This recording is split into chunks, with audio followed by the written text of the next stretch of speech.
Let me say this, Whoa. first of all, about Epstein. Right. You know, the man is dead. If he were alive, I'd like to kill him myself. Right. Not just because it's become such a huge elephant, but because of the stuff that he did. Right. Right? As I told you guys and shared with you all, I've spent my life defending the law. Right. And being a prosecutor and putting people in jail for exactly the stuff that he's done. Right. So for people to associate me, and you know, I hear the craziest stuff on social media about I'm a pedophile, I've been on the island, I was with him when he was with the girls.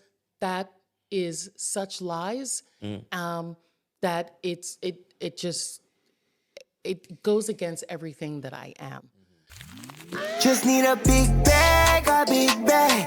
I'ma get it so fast, I'm so fast. And when I get that money, I'ma make that last. Caribbean currency, we make that money last. We make it last. I just need a big bag, a big bag. I'ma get it fast, get it fast, get it fast. I just need a big bag, big bag. I just need a big bag, big bag.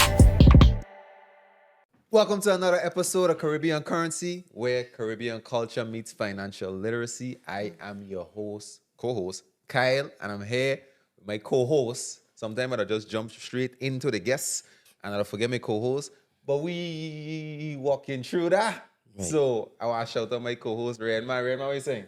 Good. Glad to be here. When I see Redman again, he blackos, he eye blackos, you know. It's time. It's a good interview. It's time. It's good time. Yeah, play the Bulls music. Yeah. Well, today we have a special guest with us. This is one of them ones. This is going to be one of them ones, guys. We have a really special guest. Daughter of the soil. Virgin Islands native. In a professional career, she no slouch. Attorney. And then from attorney, we talking delegate to Congress. In the United States Congress, that's a big deal for any Virgin Islander. Today, we have Delegate to Congress of the U.S. Virgin Islands, Miss Honorable Stacey Plaskett. Hey, good night, good afternoon, and thank you for having me on the show. Thank you for coming. Yeah. Thank We you. appreciate you taking the time out, carving a love time it. I out love it. of your busy schedule. I feel like I'm in Ting. You in ting? You're in Yeah, the ting. Yeah, right? anything for real. She here with we. Yeah. She here with we on Yeah. Caribbean Currency, man. So we just want to thank you for. I know you're really busy and to find that time to come Sure, here. of course. And kick of it with course. us. You always got to make time. You got We to make time. appreciate you. We appreciate you. Ready? Yeah, and it was all when we was in St. Thomas, she was in St. Thomas, and I was like, God, man, we in St. Thomas, man. We could get her known. We didn't get you then, and we didn't get you for Carnival, but then Kyle called me, I think like a week ago. He was like, yeah, the 7th. And I was like, okay, well, the 7th.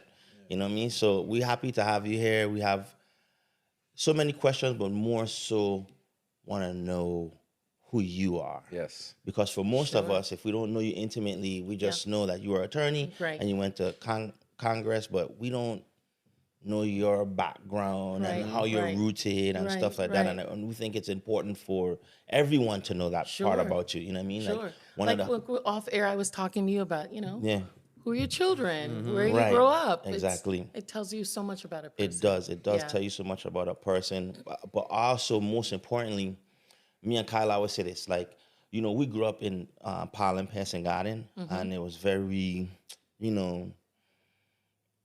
I don't want to say drug ridden, but there was more bad manism. It was known for that more than anything. And those were our superstars. And we felt like in doing this podcast, when we interview people like yourself, we want the public to know that you're our superstar and you need to get to know your superstar. So a blessing. it's important that we reveal who you are. If we're not Sure. covering our people, if we Sure. wait for other people to cover you, Sure. then we're doing ourselves a disservice. So it's Sure, very sure. important that we get to know you beyond just the politics side of it. Because peel back the Yeah, curtain. Yes. because we would see you in a seat. We would see you in your professional life, Right. and we would discount everything that took place prior to that. Right. How you got there. Yeah, and that's a Right. whole story in itself. That's the story. Like that's the kids need to hear that, so they Yeah. could be like, because sometimes that gap between where the kids are and where you are, sometimes it could seem so impossible for them to get to that place. So they might be like, oh, she's a delegate to Congress, but I can't be no delegate to Congress. Let me Yeah. go walk at Pueblo.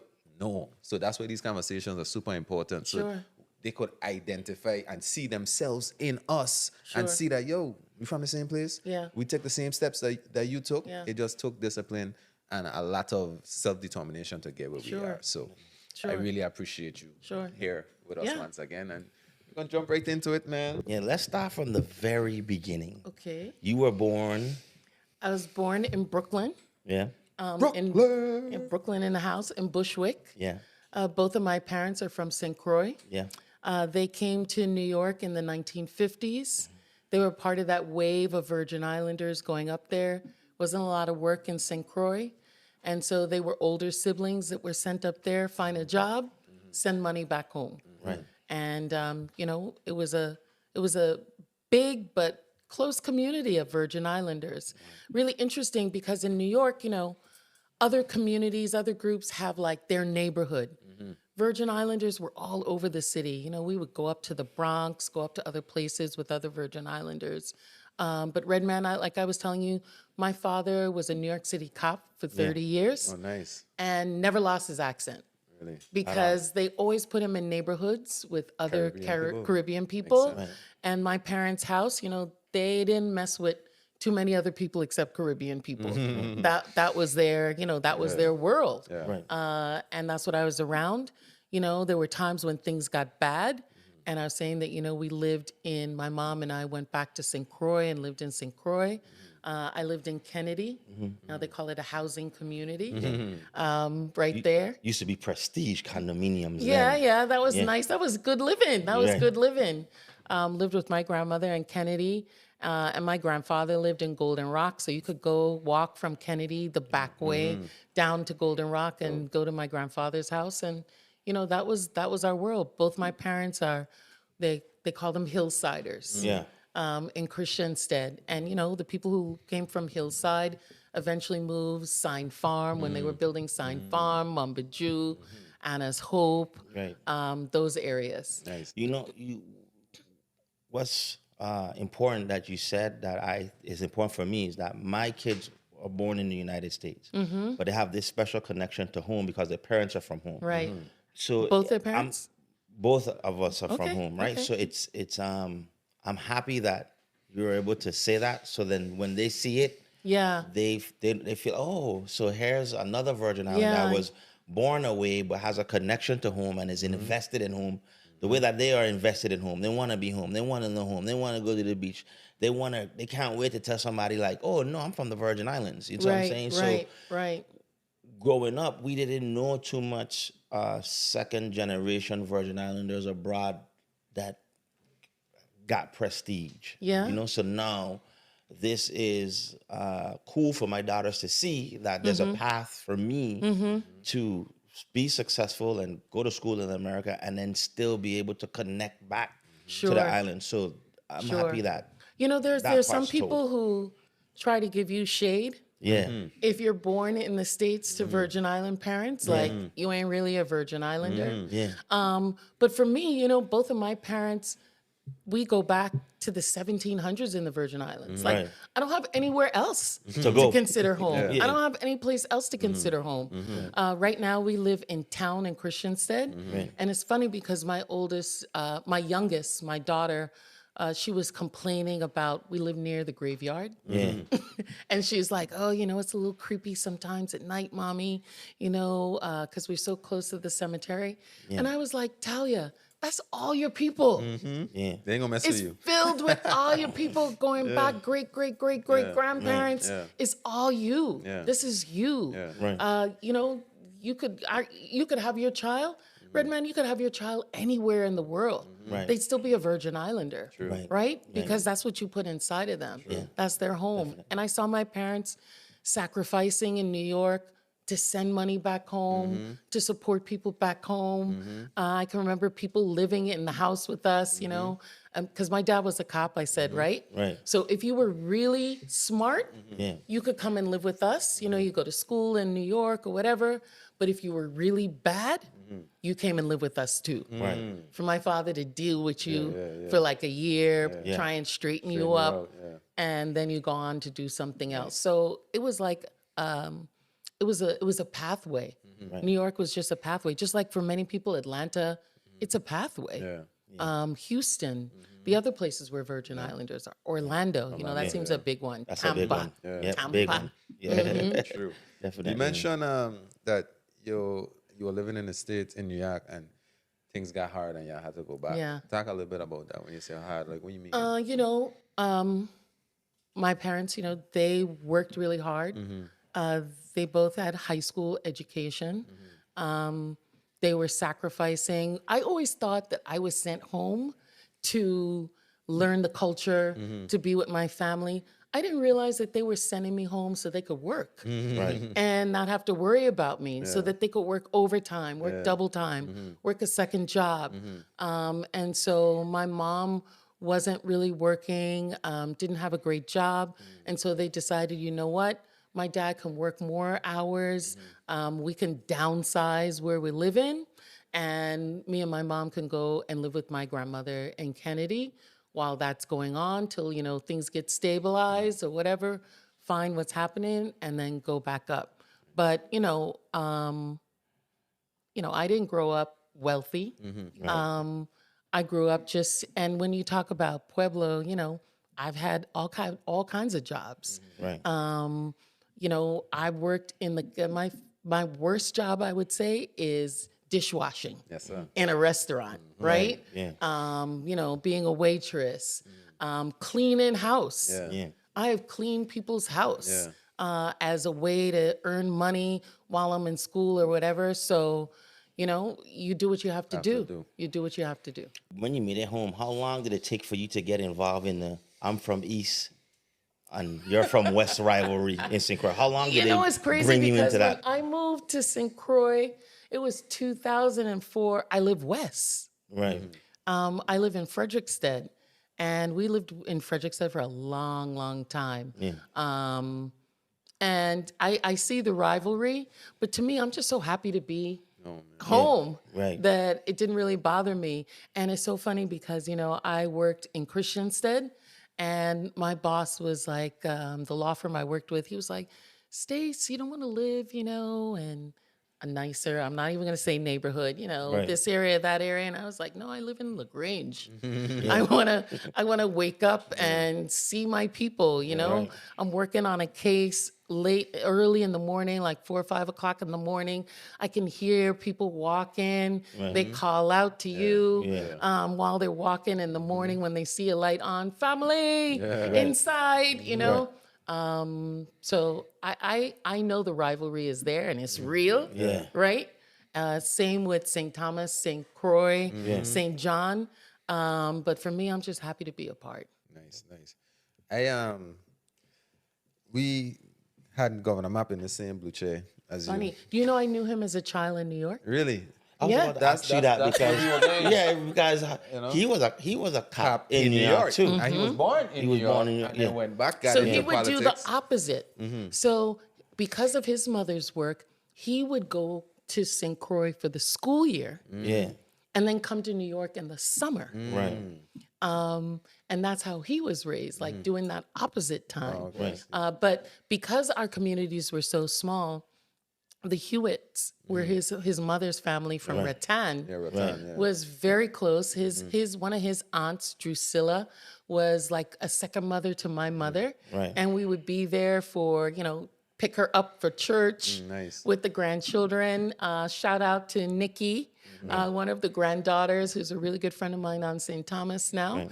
And so we had to be with each other. Yeah. Who else were you going to get information from? So Map was like, oh, yes, you were the girl with the braids with the bows, back in the day, how parents used to put the two bows in your hair. yeah. Right. Yeah. Nice. And I found out that part of the reason for those bows was during slavery, that mothers would use the ribbons would be like a piece of their material to tell who their child was in the field, Oh, wow. to be able to identify. from a distance. Yeah, from a distance. That's pretty cool that you guys knew each other as kids and then you made it to Congress and he made it to governorship. Yeah, we so were elected the same year. the same, Same, yeah. Yeah, Nice. the same year. That's awesome. That's Yeah, awesome. I can't even believe I've See, been Kyle, around we're that next. I know, we next, Yeah. right?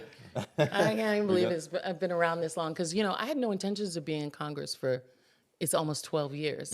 I've never been in a job for more than 5 years before that job. Like, no. Yeah. You got to have something new, Yeah, keep it yeah, yeah. exciting. When you do things too long, it becomes monotonous. Yeah. So Map and I were both elected in 2014, both started in January 2015. And I told my husband and our closest friends, 6 years. 3 terms, that's it. And I gone. Yeah. But Congress, things are ever evolving. There's always something new.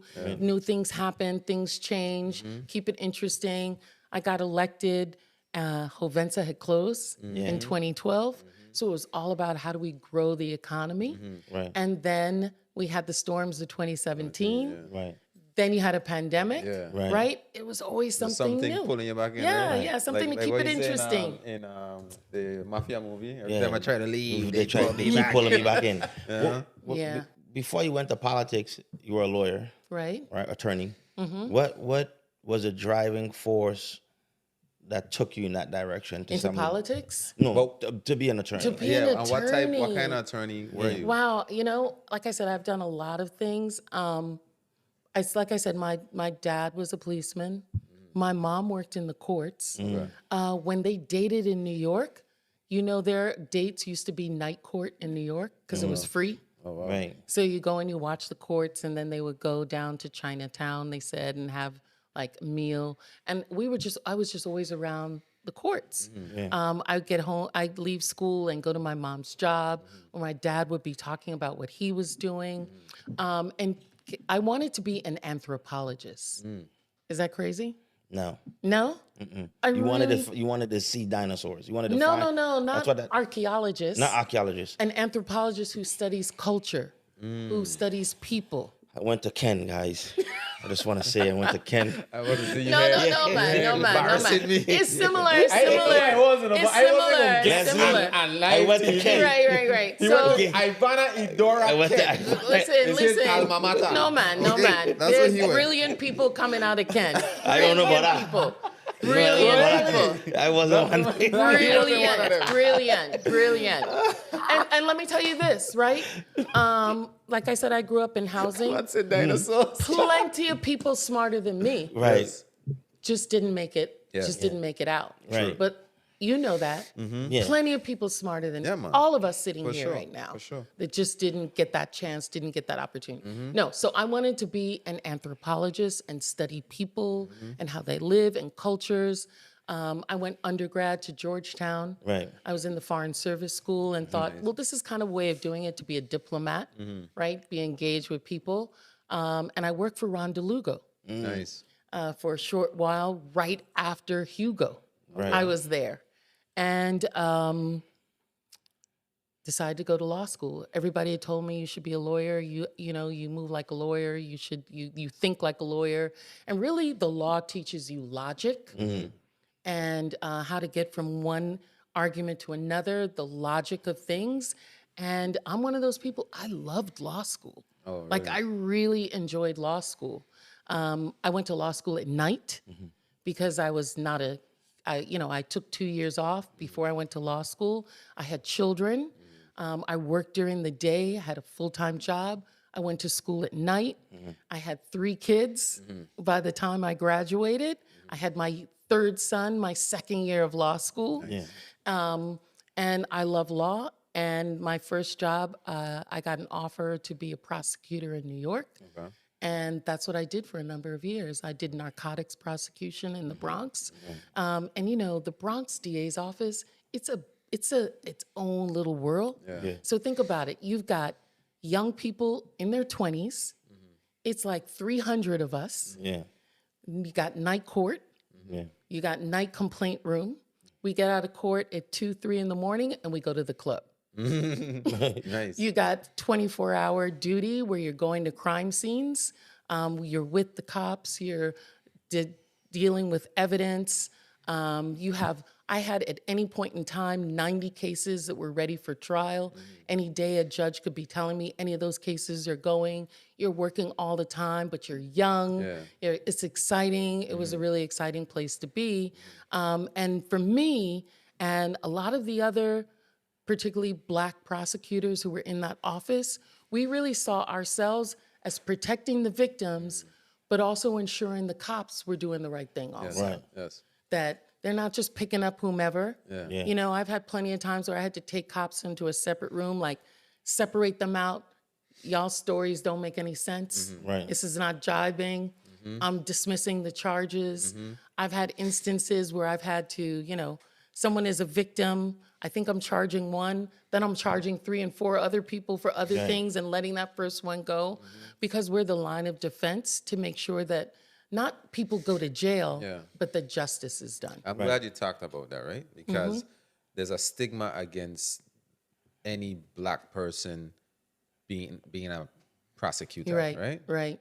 I don't want to say anyone, but it's like we Yeah, like, hear it oh, a lot. you doing, you Yeah, know, you you're putting doing man the- in them jail. people Yeah. work, you putting yeah, our yeah, people in jail. Yeah, yeah. You locking up people. That's Yeah. your job. Yeah, you ain't yeah. for us, Yeah. right? So I want to talk a little bit about Yeah, that. I didn't see it that way. You know, oftentimes I really took a lot of time to make sure that if it was a young person, I was offering alternative sentencing, finding out ways for them to get into trade, to find work, to be involved in other activities, to dismiss charges if they were, I don't know what kind of language I can use. You could use Well, the if they, if they were bullshit, Yeah, Right. you know, of course. cops coming with some shit, Yeah. throw that mess out. Yeah. But then when people are really abusing people, Yeah. Yeah. to be a stop to that as well, Yes. because oftentimes the crimes are committed against us, Yeah. Right. Right. against in our community.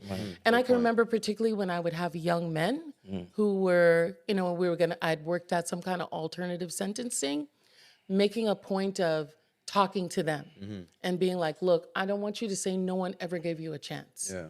This is your opportunity. Yeah. Young man, take this opportunity, do something with this. We're going to be watching you. We're here for you to move on. But yeah, that's how I saw myself. It was not about my conviction rate. Yeah. It was about making sure that I was doing the right thing. Awesome. Yeah. And you know, prosecutors do get a bad rap. But I did have to say that I did leave the job because it got very depressing. Looking across and seeing yourself, Yes. seeing your cousin, Yeah. seeing your you know, someone who looked like your child, your husband, on the across at the other table, that got to be depressing. And then also going because in New York, the prosecutors, as you get more senior, you're at the scene of the crime. And I saw myself not being moved by stuff that I was seeing. Yeah. That I was like, I gotta go because I'm getting a little hard Yeah. here. Numb to this. I'm right? getting a little numb to this. Yeah. I need to leave the job. Yeah. You know, and I wanted to ask you, like, being a mother, Yeah. wife, Yeah. and a prosecutor, all of that together. How did you balance all of that? Probably not well, Right. right? Everyone's like, "Oh, I balance my life." No, I don't. I don't. Right. You know, my family has sacrificed a lot Right. for the work that I do because I've made it a point that I feel that I have a mission, Yeah. and it's not necessarily just to be a mother and a wife. Right. That I have a calling, Yes. Right. and I got to fulfill that. Yes. Because if I don't, then I'm not feeling like I'm using the gifts that I've been given. It makes me hyper organized. Yeah. I'm a really organized person, Right. and my children are very independent. Yeah. You know, I have sons that know how to get around, know how to move. You know, I can remember, this was a crazy story. One time I was working in New York and it was the 3 oldest at the time. And so they must have been like 7, 9, and 11. And I used to have an older woman who used to pick them up from school and she would bring them home. And, you know, I would have dinner prepped. So she would start dinner before I get home, right? And I got this woman screaming in my work phone, talking about she lost my son on the train. Gosh. And it was the woman like, I've lost Jeremiah. I can't find him. I was holding the 2 youngest hands and we went through the door and the door closed and he was still on the platform. I was like, well, did you go back? And once you got to the stop, she's like, yes, and he wasn't there and blah, blah, blah. And I could hear another line ringing. And I was like, this phone, I was like, did you talk to the station, the station master? Yes, we can't find him. And so then the phone, my other line is ringing. I was like, look, hold on. And I pick it up and I was like, hello. And it's my son. And he's like, yeah, Mom, Mommy, I lost Miss Florell on the train. Yeah. I'm like, where are you? He's like, I went home. I was like, well, how did you get in the house? You don't have a key. I was like, well, we leave that window open. Yeah. And I climbed in the window and I got in the house. And so then I was like, you know what? I don't need to pay this woman anymore. They could get on, they could take the train by themselves. That's Right. funny. So, 11 years old with his younger brothers Yeah. taking the New York City train. So my sons are really independent because I'm like, look, I got to work.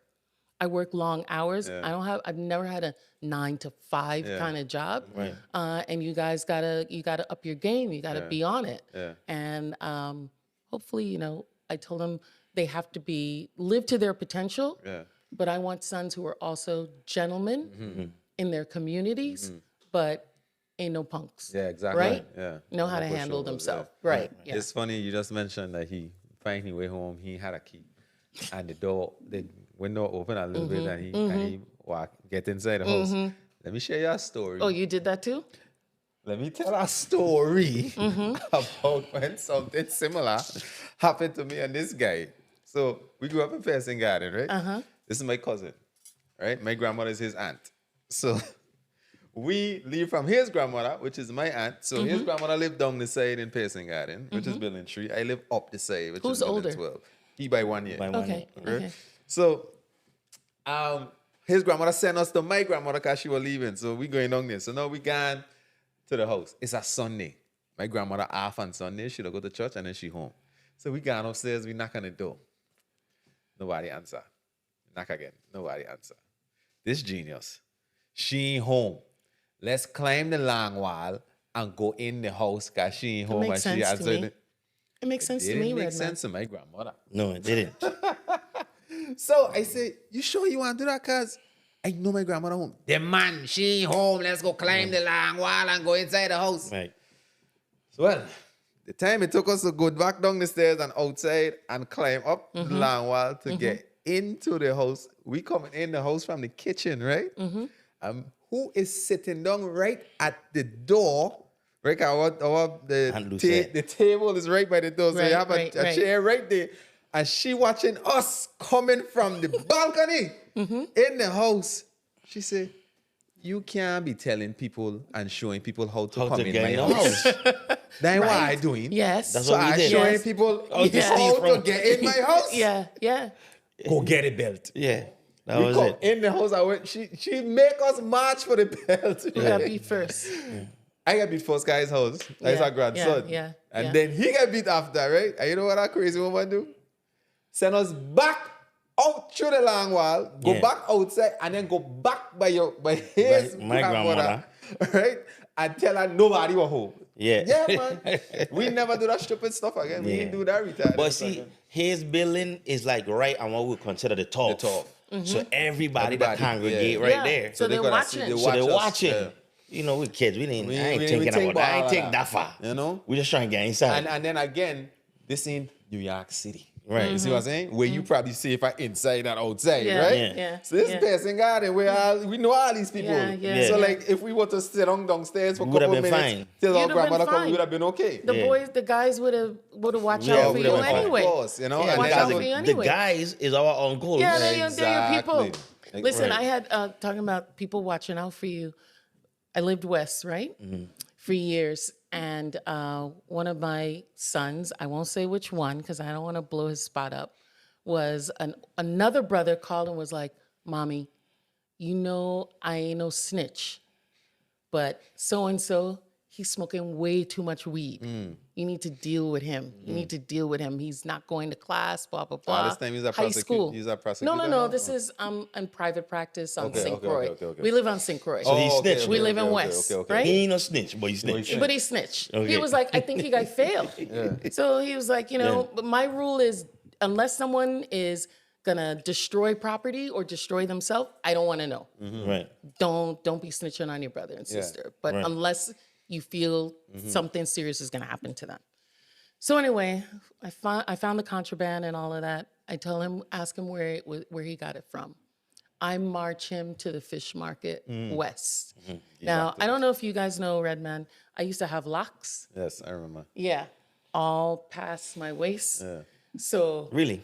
yeah, I didn't remember that. yeah. Thought you was a Russ. Yeah, Dread. yeah.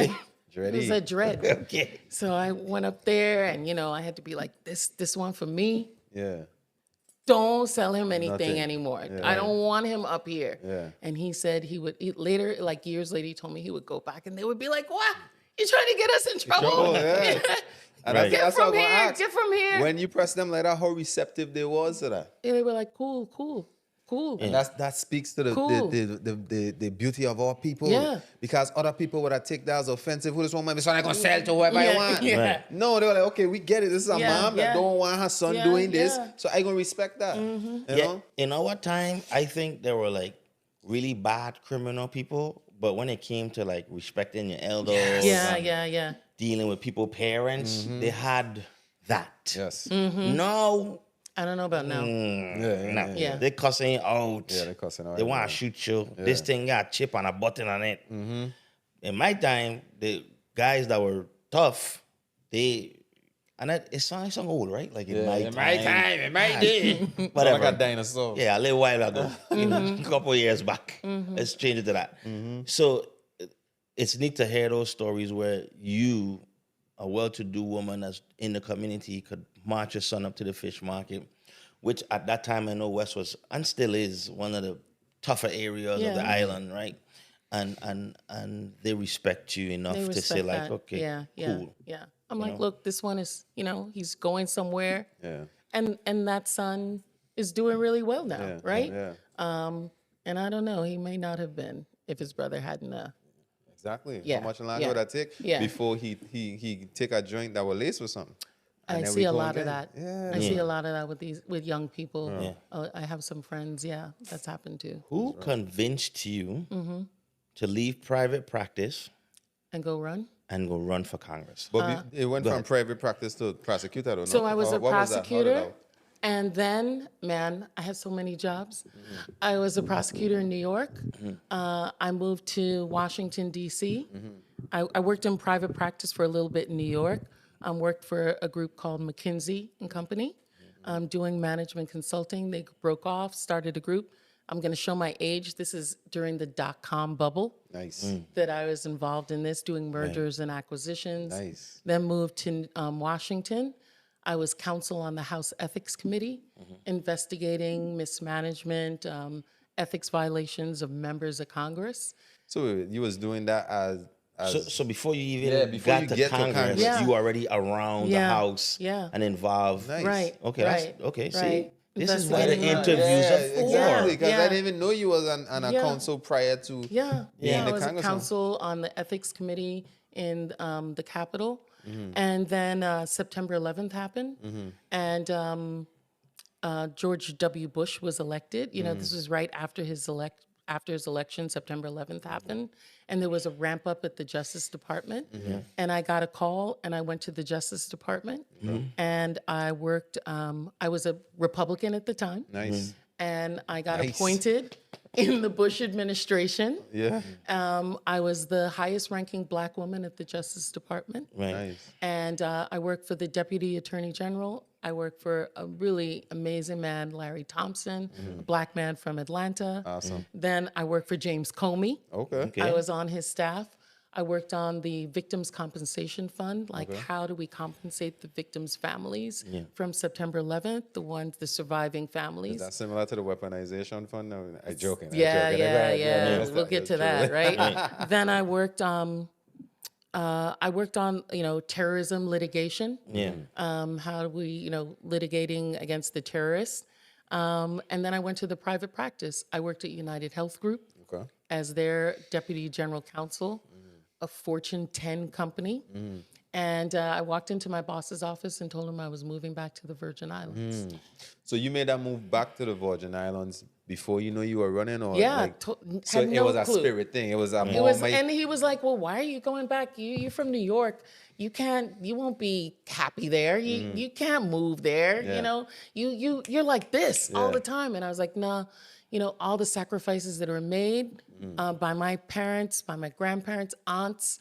You know, I can remember my aunt writing a check for me to study for the bar exam. Like, what's the point of all of that if I'm not giving back at all? If I'm Exactly. not part of this?" So Exactly. I moved there, and that's when I was in private practice.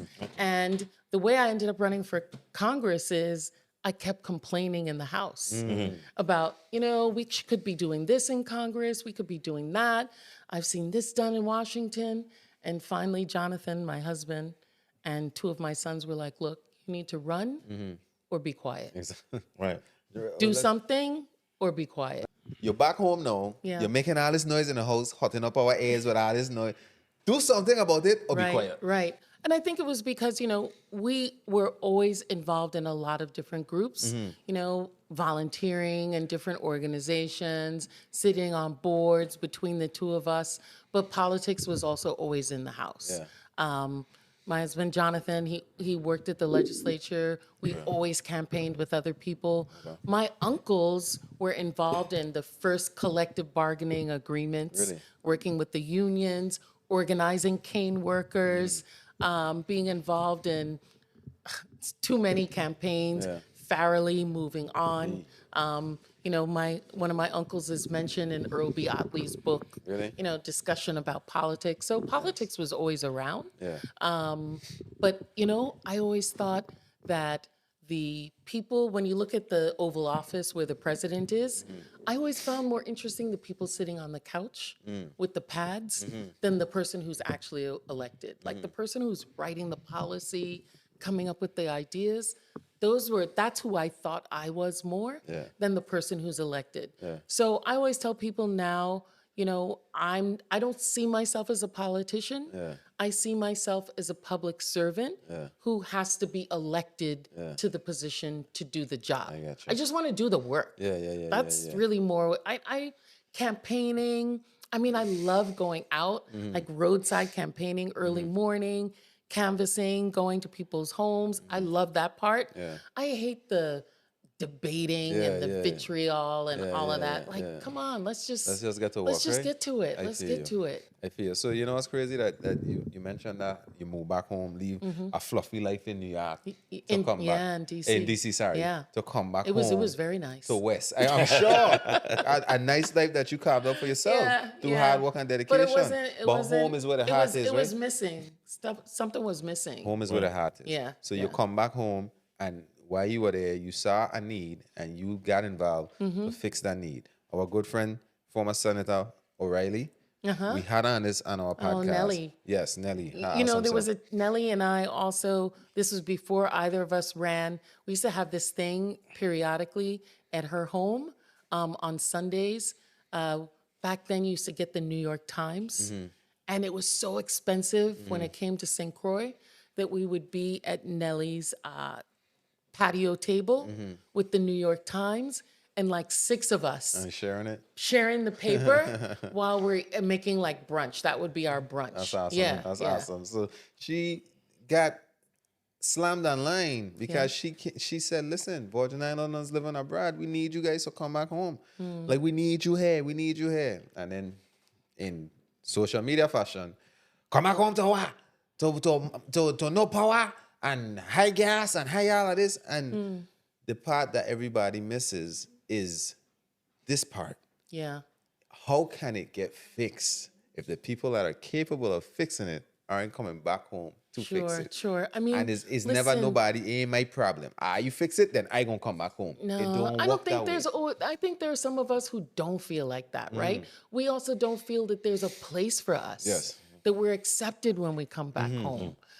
There's some of that as well. You know, I've had to tamp down anger at people saying I don't belong because I wasn't born there. Yeah. You know, that thing does Yeah, it'll mess with really, you, yeah. it really F's me up Yeah, when yeah. I hear that. Yeah. Because I know the sacrifices that are made Yeah. for the families that live up here Yeah. to raise their children yeah. and want them to be able to come back back home. home. Yeah. Want them to be able. True. Think about. I mean, we have great minds in the Virgin Islands Yeah. right now. Some of them are sitting in back offices Yeah. because they may not be the right person. They Yeah. don't know the right people. yeah. They're not rolling in that right crowd. Right. But then we have Virgin Islanders who are doing great things other places. Yeah. I mean, I've talked to some of them. Yeah. You know, I'm like, look, I'm thinking about running. Yeah. Would you come back home? Yeah. If I'm gonna do this, I can't do this by myself. Yeah. You know, I'd be like, you know, I one friend I was like, look, you always wanted to come home, but that wife you had was from the States and she didn't want you to come home. But you divorced. What's stopping you? Yeah. What's stopping you? Or your children grown? Yeah. Or you've made a lot of money? And I Yeah. think there are a lot of Virgin Islanders like that. Yeah. A person who I'm friends with Yeah. is Mia Motley of Barbados. Okay. And, you know, an amazing prime minister, Yeah, she's awesome. a great leader, a great thinker. Do you know when she was running, she convinced about 20 Bajans to come home, Nice. to be a part of what she was building. And she will tell you, I could not have done it without the people who were there already, who knew the system, Yes. but bringing other people who were ready to see something different, who had other experiences to be at the table to also say, hey, you know, I've been living in Dubai and this is what they're doing this there. is how they Or do this, I've been yeah. living in Houston and this may be an idea that we can use to bring those experiences so that we can all benefit from it. You know, I kind of like on the fence with it. I see it two ways. For Mm-hmm. me, if you could come home and you're able, and Mm-hmm. it's not too much of a sacrifice, then come. Right. But if you're in I think part of helping the Virgin Islands too is to also be successful in America. Yeah. Like go up the corporate ladder, like be a great business person, because then we have people in our allied country to help facilitate things. Sure. You know what I mean? So if Kai's in Georgia Power and he's grising, then now we have somebody that we can connect with True. in Georgia Power. Sure. So I want Virgin Islands to We the can't all diaspora- come home. Yeah, you can't all come home. Right. But if to help Right. rise Right. in America. Like what I'm saying? like the experience of the example of Casper Holstein, right? Right. This is a Virgin Islander from St. Croix, created the whole number scheme, Right. the number running scheme in New Really? York. Yeah, I yeah. didn't know that. Yeah, a guy named Casper Holstein. This is in the 1920s. Nice. Was living there, rose up, was considered one of the greatest gangsters in New York. But You say he from St. created. Croix? He's from St. Croix. Created the number running. What are you trying to say? No. You guys are good at something. Shout out St. Croix. You guys are very great at Trying to something. create he created this scheme, but then we had hurricanes, Yeah. and he commissioned an entire ship Nice. to come home with supplies that were needed. He supplied, many scholarships to Virgin Islanders who were going to school in the United States. Right. But he was living in New York. Yeah. Right. He didn't come home like you were Right. saying, Right. Redman. He was a resource for Yes. us Right. where he Like was. the underground Right. railroad type Yeah, of vibe. yeah. Like, you Exactly. know, you need- So be a Yeah, resource. Kyle, you kind of like a Casper Holstein. Maybe that's you. Hey, Right, I like exactly. that. I like Yeah. that energy. Right, exactly. And then there's people home that we should cultivate. Sure. But I think Definitely. what people home, myself and others of this generation, like we were talking about offline, is that in order for us to see the change that we want, we have to be committed to making a great sacrifice for our remaining years. Like enough, if we don't, then we're just pass the buck on to the next generation. Like we feel like it was passed on to us. So you can't feel like the generation before us pass something to us and then be like, well, I ain't gonna be the one to sacrifice. They should have sacrificed. Then you just leave it to the next generation. I just turned 60 last month. Right. And I can remember in my 20s, there were people in Virgin Islands, business and government, who looked out for those of us in our 20s. Right. And they gave us space and they gave us opportunities and then they moved back. They moved away, right? Right. Like, I can step back because I've raised you, I've supported you, I've mentored you. And I feel that after the 80s, that went away. And the next set of elders did not share that space Right. the way they should have. And that became the norm. So you have men and women who now would be considered in their 80s, 90s, who had done that. Right. But you have those who are in their 70s into maybe beginning 80s who did not. Right. You know, and that's when you see a large number of them that are still in government, Right. who have wealth of knowledge, but hasn't necessarily been passed down hasn't been Right. shared. or allowed for the next group to take over. Because I hear millennials be like, when we have a chance, you know, we want to step up. I'm like, I'm Generation X, and I'm like, shit, we still waiting for our turn. Yeah, That's exactly. what We I was haven't about to even say. gotten our turn yet. I'm 40. I just got my chance. We want me to give Right. it up right now? Right, right. You want 2 years of my chance? Right. Give it to you at 25? Yeah. Right. So there's that thing. Yes, that is a very true thing. But there's Yeah. also, I think that it's not even about me having a chance or giving someone a chance. We have to be able to recognize when people are talented. And age doesn't make you talented. It gives you wisdom. You might know more, but you could surround a young person with wisdom. I will say this. My office, someone pointed it out to me this week, is very young. Right. Like, I have people who work in my St. Croix office, in St. Thomas, and then I have a large DC office. And most of the people are under 35 in my office. And I have individuals who are senior management.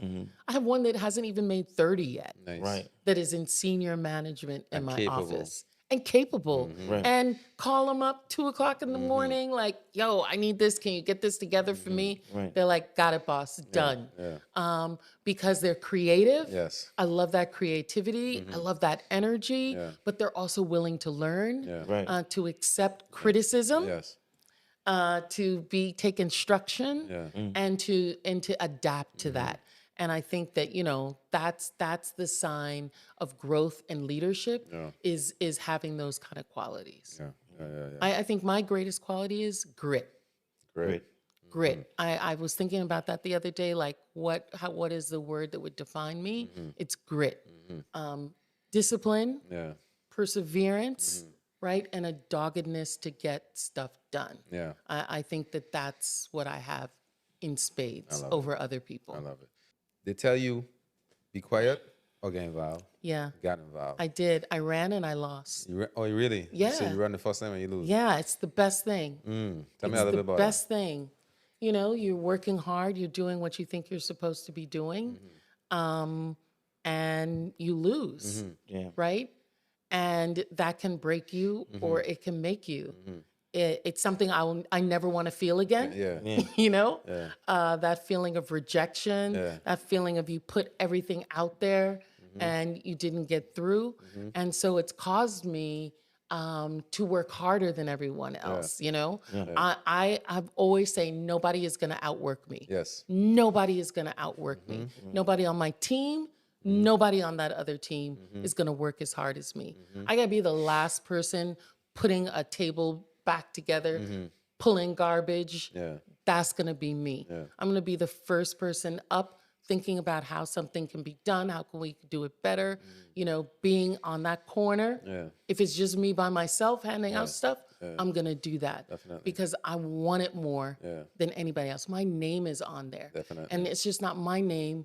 It's everybody who is sacrificing for that, and everybody who sacrificed to me for me to be there. Nice. So after the loss, we could go home and cool out and lay down and cry. Well, I did. And stay there. Stay in that I space. did stay there for a couple of days. What made you get back on the horse and say we're gonna try this thing again? How much years was after? I ran again the next available time. The next 2 years later. 2 I years was in the later, you race run again. Okay. Yeah. And that's the one you win. That's when I won. So talk about a mindset to be like, listen, because You got to evaluate, what did I do wrong? Exactly. What was wrong with my message? What was wrong with how I used my time? Did I have the wrong people? How do I adapt? How do I change? What is the environment? What are people looking for? How do I make myself better? You know, I don't want it to be said. I think back and I'm like, you know, maybe I could have worked harder on this day. Maybe I could have done this more or this or less of that, and really making those changes. Nice. You know, accepting failure. Something I say about what we need to do in the Virgin Islands and supporting young entrepreneurs is teaching them that failing doesn't mean you're a failure. It means that that wasn't your time. Yeah. It means that you didn't do enough, you didn't adapt well, or something didn't happen, but it doesn't mean that you're a failure. And I know I'm not a failure. And I thought, and I did believe that that's where I should be. And I got to evaluate that as well. Maybe I'm running for the wrong thing, right? Maybe this is not what I should be doing. Is this the right fit? Am I just letting people boost up my head about what I should be doing, right? You have 3 great posts on Facebook and everybody tell you should run for office. Is that true? Really? Maybe, really? Yeah, exactly. So those are the kinds of things that I had to deal with. Yeah, I wanted to know, when you finally got in, was it what you thought it was, even though you had got your feet wet in doing, I think it was casework in Congress before? Being an attorney in Congress, yeah. No. Yeah. And Congress has changed from when I first got there. Right. It's not the same place it was when I got elected. You know, the world has changed. Politics has changed. So Congress is different. You have to adapt. You have to move with it. But one of the things that I think I had an advantage of is, you know, most members of Congress, when you come in, you get elected from Atlanta.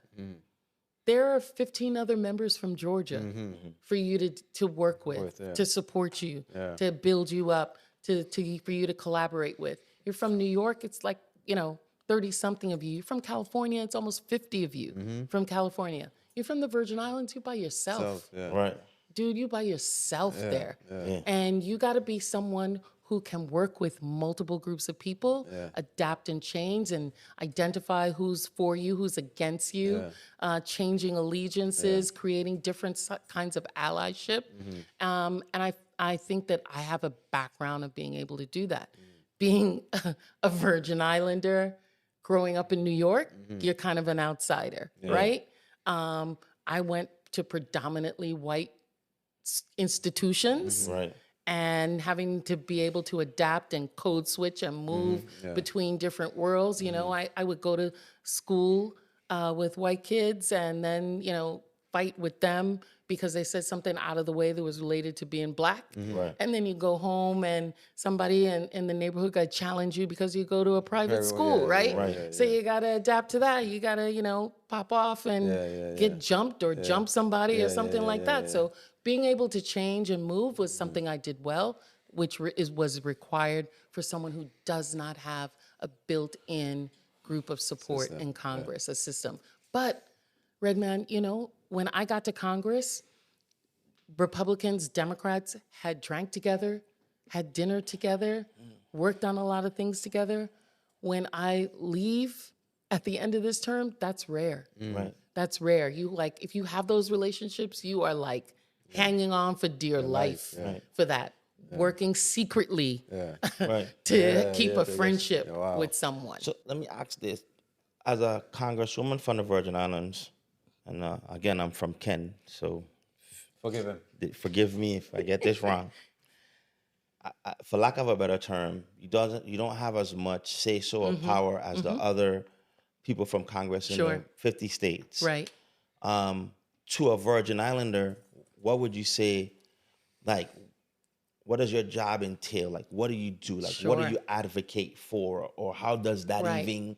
How does that affect? How does it happen how as well? effective is it? So, you know, members of Congress, all members of Congress, including those from the territories, your caucus, whether you're a Democrat or Republican, and you have to be with one or the other because that's how you get your committee assignments. You get assigned to committees. And as you get more senior, you could change your committees to a more powerful committee, right? So you get assigned to committees, And when you're in that committee, you have the same rights as everybody else. You can vote, you debate, all of those things. You bring bills, you do markups, you can move up in leadership, you can be a chair of that committee if you're from a territory or from a state. On the floor, as a member of Congress, I can introduce legislation. I can co-sponsor other people's legislation. I debate on the floor. I can manage floor time, deciding who else can be, have the floor to debate. But I can vote on amendments, but I cannot vote on the final passage of the bill. That becomes difficult. One, just psychologically, you're not voting, right? You're not, I don't vote on bills that affect the Virgin Islands. Right. That's crazy, right? But it also means that you have less to bargain with other members, right? I'll vote for yours if you vote for mine. Yeah. I'll support you. And now I can bargain with them. I'll co-sponsor this legislation, because the more people co-sponsor a bill, the more likely it is for it to be moved, right? But the fact that you're not voting means that you have less power. So you have to make up for it in other ways. Right. And I think, being a Black woman, you learn how to compensate for people holding you back. And the way I compensated was volunteering for other things that are outside of that other people didn't want to do, so that I have chits with my caucus for look, I stayed late and managed the floor at 2:00 in the morning when nobody wanted to do the hearings. I came in on the day when everybody wanted to leave. The floor, everybody was leaving the floor, but I stayed and I debated on these issues. That gives you more support. Because I'm not part of a caucus or a part of a state, I move around a lot. I go to the Black section, check in with the Black people. Then I'll go to the New York section with the Florida section, because they have Caribbean constituencies. I will talk to the Hispanic caucus, deals with a lot of Puerto Rico issues. I'm considered a moderate Democrat. So I'll go and talk with the New Dems, where the moderate Democrats are. And I know a lot of Republicans because I was a Republican. So I'll go and sit over there and talk with them about issues. So I know how the floor works. I know how people vote. And a lot of people in senior leadership recognize that Stacey knows what people are going to do. So I'll get the whip of the Democrats, or Hakeem Jeffries will be like, yo, we have this really big vote. What do you think so-and-so is going to do? And I'm like, I don't think they're going to be with you on this vote. Why? Well, I saw them with this person, or they voted 2 weeks ago this way. I think that's going to be a no for them. You may want to ask so-and-so, who they respect a lot, to try and push them. And so members saw that, and that became a means for me to get what I needed. So with that being said, now that I knew that part of your job is to understand the dynamics of the Hill, to put yourself in position. When you do put yourself in position, because I always want to know, what did Stacey do for us that she's up there? What is she? Is she just there to help them against Trump, or is she there to advocate for us? And what does that look like? advocacy looks like? So, and how does it translate? So what did the translate? simplest way, it's knowing that we exist. Right. When I got there, Yeah.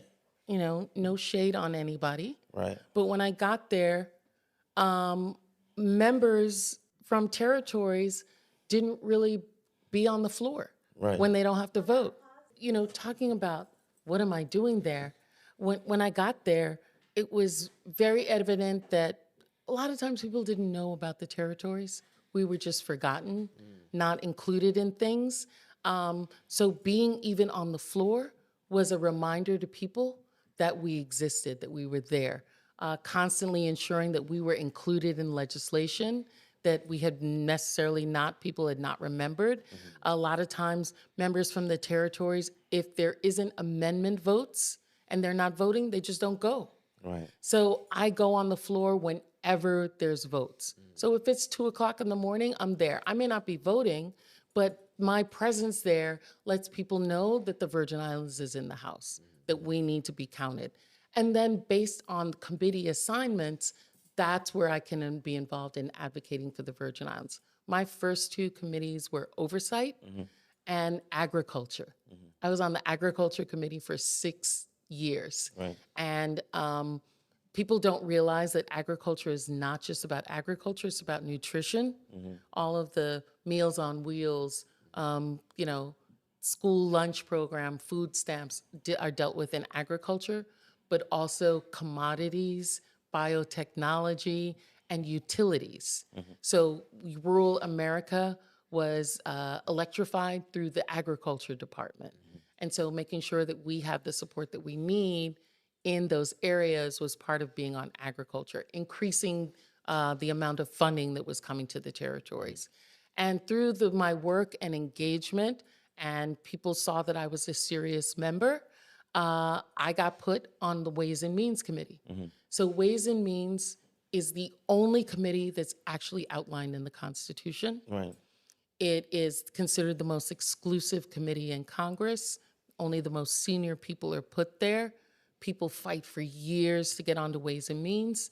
And I was only the 4th Black woman and the first person from a territory. Now, Puerto Rico, nobody else had ever been on Ways and Means before me. And Ways and Means deals with revenues, all the revenue creation, all the trade, all the tax. And so being on that committee, I was able to put in legislation, things that really supported the Virgin Islands. So changing how we're reimbursed for Medicaid, which put 10,000 more Virgin Islanders eligible for Medicaid. Ensuring that we got reimbursed for the earned income and the tax credit permanently. That means that the Virgin Islands government now has an additional $20 million a year, which the government is using for paying people's back taxes and the 8%. Getting us a forgiveness of $300 million for our community disaster loan. I was able to do that on Ways and Means Committee. Or when, you know, we had the pandemic, Ways and Means members wrote themselves a nicer check.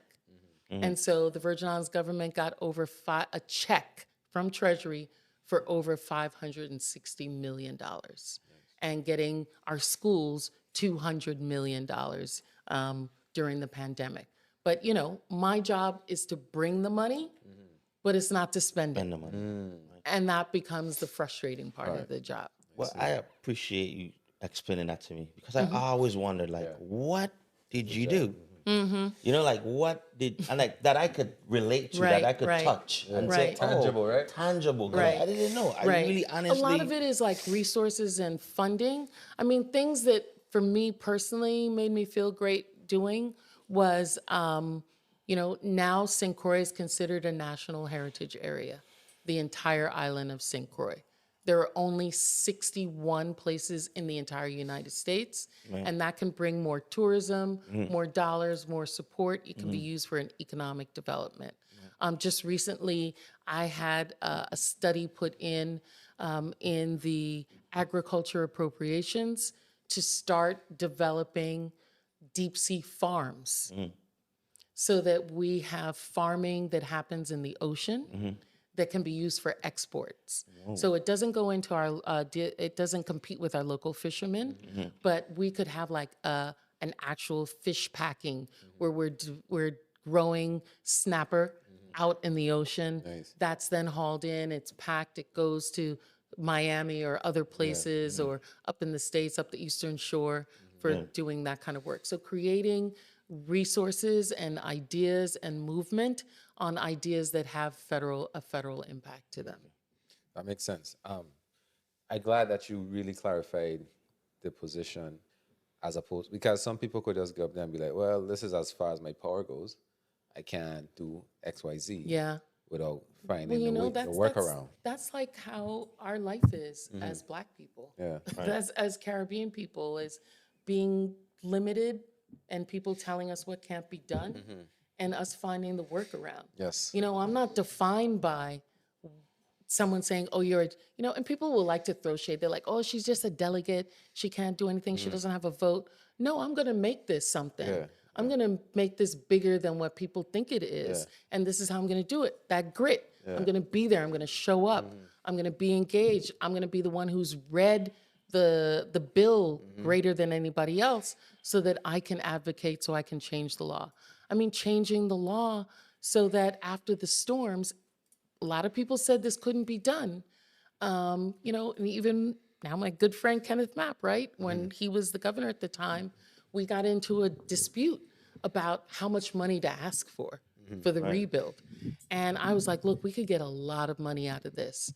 And so what I did was my argument I made to them was that we're going to continue to have storms. And if you just give us money to rebuild the things the way they were at the storm, they're going to keep getting mashed up.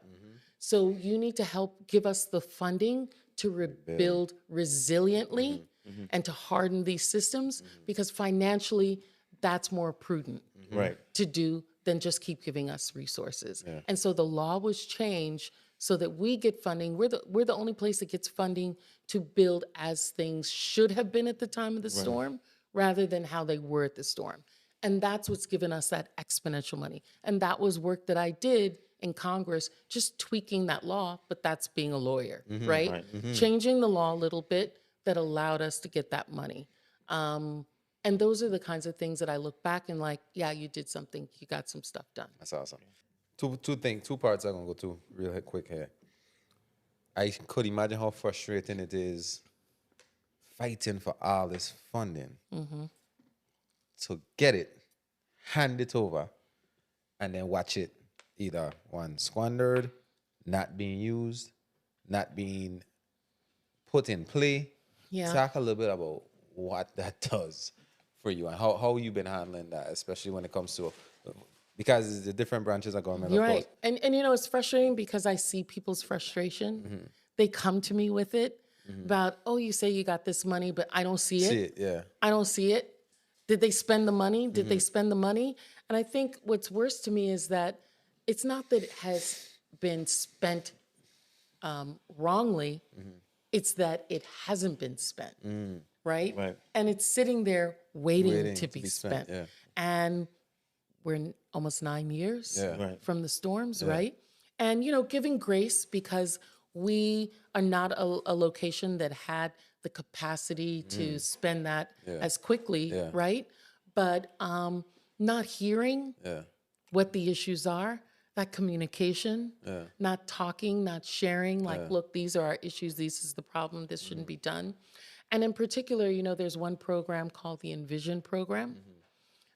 This is a program that was created after the storms for homeowners who fit this criteria where, and it's mostly older people. It's mostly our elders. It's our seniors who they finished paying for their house. And they decided, I got gamble and I'm not getting insurance because I'm on a fixed income. I don't have a lot of money. I'm living off of Social Security, a small pension. So I'm not going to pay. I don't have a mortgage anymore. And so I'm not required to have that homeowner's insurance. So I'm just going to go without. And they got their roof blown off. They got their house destroyed. And so the federal government created a program for them to have their houses fixed. But it's about 400 people in that program, and we have less than 100 whose homes have been fixed. So hearing people call our office on a regular basis saying, my application is in, I haven't seen anybody, no contractors have come through to look at my roof, my house is getting moldy, going and visiting them and seeing they got, their clothes in bags away from the bedroom because that's where the mold is taken over, knowing that they're getting respiratory issues, meeting people who've been waiting for the program to complete their home and they die before the program does it. That's heartbreaking. That knowing that the money was there, but it hasn't gotten to people's homes. And that's very frustrating. That's very frustrating. So what's going to become frustrating for me is knowing the wealth of knowledge. How much? 9 years in Congress? No, 12 years in Congress. Again, Ken, I'm sorry. 12 years in Congress, you've been doing Ken this. people is cussing you Hey, every listen. time you say that. His people. I'm not thinking about it. What? Okay, so listen. What I'm afraid of or what's not afraid but worried, is that all the wealth of knowledge is going to leave Congress. All those relationships, all that time that you spent there, the things that you built, somebody's going to have to come in and either piggyback or go build new ones, right? Yeah. And, let's say you win governorship. Are Yeah. you willing to work with the new person and Oh, yeah. help them transition? I have seen the best of that where someone comes in, I have classmates who came in and the person who left gave them their apartment. They Right. sublet the apartment. They had the staff, they had the resources there. Right. That person walked them around, introduced them to people. I didn't have that. Right. Yeah. And I had to create that space for myself. Right. And I don't want us to have to redo that Right. and that time loss. And I also tell them that those relationships don't end Yeah. when you leave. I mean, there are people who are in leadership in Congress that I vacation with. Right. Those are my friends. I was just texting Hakeem Jeffries, whose family, part of his family is actually Cape Verdean. Nice. And I was sending him this Instagram reel of the Cape Verdean team coming for the World Cup, right? And we were joking about the dance, and I don't think he can dance very well, and teasing him about that. So that's not a relationship that's going to go away. And I also share with people that of the governors that are in place right now, 11 of them I actually served with in Congress. Right. And that's a natural progression in many parts of the United States for individuals to leave Congress and then either go into the Senate or to go and be governor. Right. And that relationship, they all worked with each other. I got a call from Abigail Spanberger, the governor of Virginia, about something that happened to one of her legislators in Anguilla. A way you can help me out, something like that. Right. Or Deb Haaland, who will be the first Native American governor if she wins in New Mexico, texting her like, Deb, this is amazing, this is awesome, and getting a text from her back. So having those relationships, but then also having people that I've served with for 12 years, travel with them, work with them. I got a great story about my youngest, who spent many years in Washington with us. She was running for school, like student body council or something like that. This is like 5th grade, right? And we're living in DC, and she came to the office, and I was at a meeting, and she told some of the members that she was running for student body and that the election was going to be the next morning. Maxine Waters was on the steps of the school, and 2 other members handing out paper, telling the kids to vote for her. I was like, Max, they don't know who you are, first of all, these little kids. And they were like, my girl has got to win. My girl's got to. So these are friendships more than they are just business relationships. Right. I got a text from a Republican saying, you're one of my last Democratic friends. Please don't leave. Don't leave. And so I want to use those to help the next person, because helping them helps the Virgin Islands, right? Right. And I've always said that one of the things that I think that the governor needs to do and focus on is, if you have someone who's effective in the House, which is where I am, there's a whole nother chamber, the Senate, where I am not. Yeah. If the governor could put his or her resources on the lobbyists in the Senate, while the person who's in the House cover the House, then things will work a whole lot better. Awesome. So we're going to transition a little bit now, right? We talk so good about how big you are in relationships and fostering the right relationships and making sure that you nurture those relationships, keep them strong across. But when I the done with aisle. you, I done sometimes. When you're done, you're done. when you cut off, you cut off. Yeah. She ain't spinning the block. Synchron. No, I don't spin the block. As a synchron I don't do energy. that. I hear that. So, in you navigating through your tenure in Congress, right? And understanding that you have to become a part of these different committees and stuff to actually effect the change that you want to effect. You got put in charge of a really important committee, right? Right. The committee to For Ways and Means. Oh, that one. The impeachment. Yes, the impeachment committee. I was to one in that committee. impeach President Trump on his first term, right? After his first term. After his first term, right? Okay. So now President Trump, now president, he run again, candidate Trump run again. He won. So there's some naysayers home that's saying Stacey as governor gonna have a problem Right. working with the Trump administration Sure. because he don't forget. And Yeah. he's been, some people say he's vindictive like that, where Yeah. he gonna hold that against you and in turn holding it against Well, the Virgin Islands. let's say this. Trump is vindictive, but Trump loves a deal. Okay. And it's more the deal that's important to him Done his feelings. than his feelings or whatever. Which is why after he and Mondami went after it, Yeah, sure. terrible. Terrible, yeah. It was horrendous. And then less than a week after Mondami gets elected, he's at the Oval Office, right? Because there's something that he needs from Mondami that's going to be helpful to him. Since Trump has been reelected, I've worked with this White House. Okay. I worked in February when he first got elected, he proposed that every Chinese-made vessel, when it hit a U.S. port, would have to pay a fee of $1 million. The vessels that come to the Virgin Islands, Tropical, Crowley, are Chinese-made vessels. That would have skyrocketed the cost of everything in the Virgin Islands and throughout the Caribbean. I went to the White House, went to his ambassador for trade, explained not just how it would affect us, but it would affect trade from the U.S. into the Caribbean. How much billions, 240 something billion dollars a year that is exported from the U.S. throughout the Caribbean. And so what did they do? They carved out the entire Caribbean to that rule based on those discussions. I had farmers on St. Croix who had federal funding who needed a local match, and the local government couldn't meet the match. I went again to the White House, went to the Department of Agriculture, and they waived the match. This is all during Trump's second term. And people are concerned about the money. First of all, it's Congress that appropriates money, not the president. And every time he's tried to do that, that's the one area he loses in the courts. And the people, the large corporations that are doing this rebuilding are all Trump people. They're the ones who play golf with him.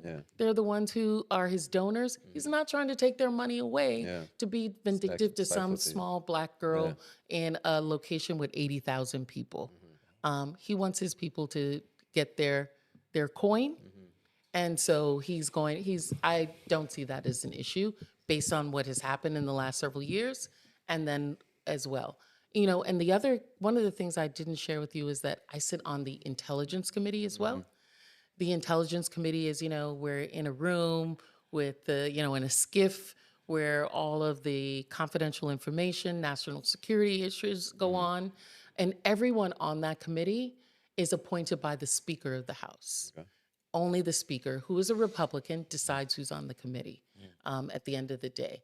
And in this last election after Trump got elected, he removed quite a number of people from the committee, and I was left on the committee.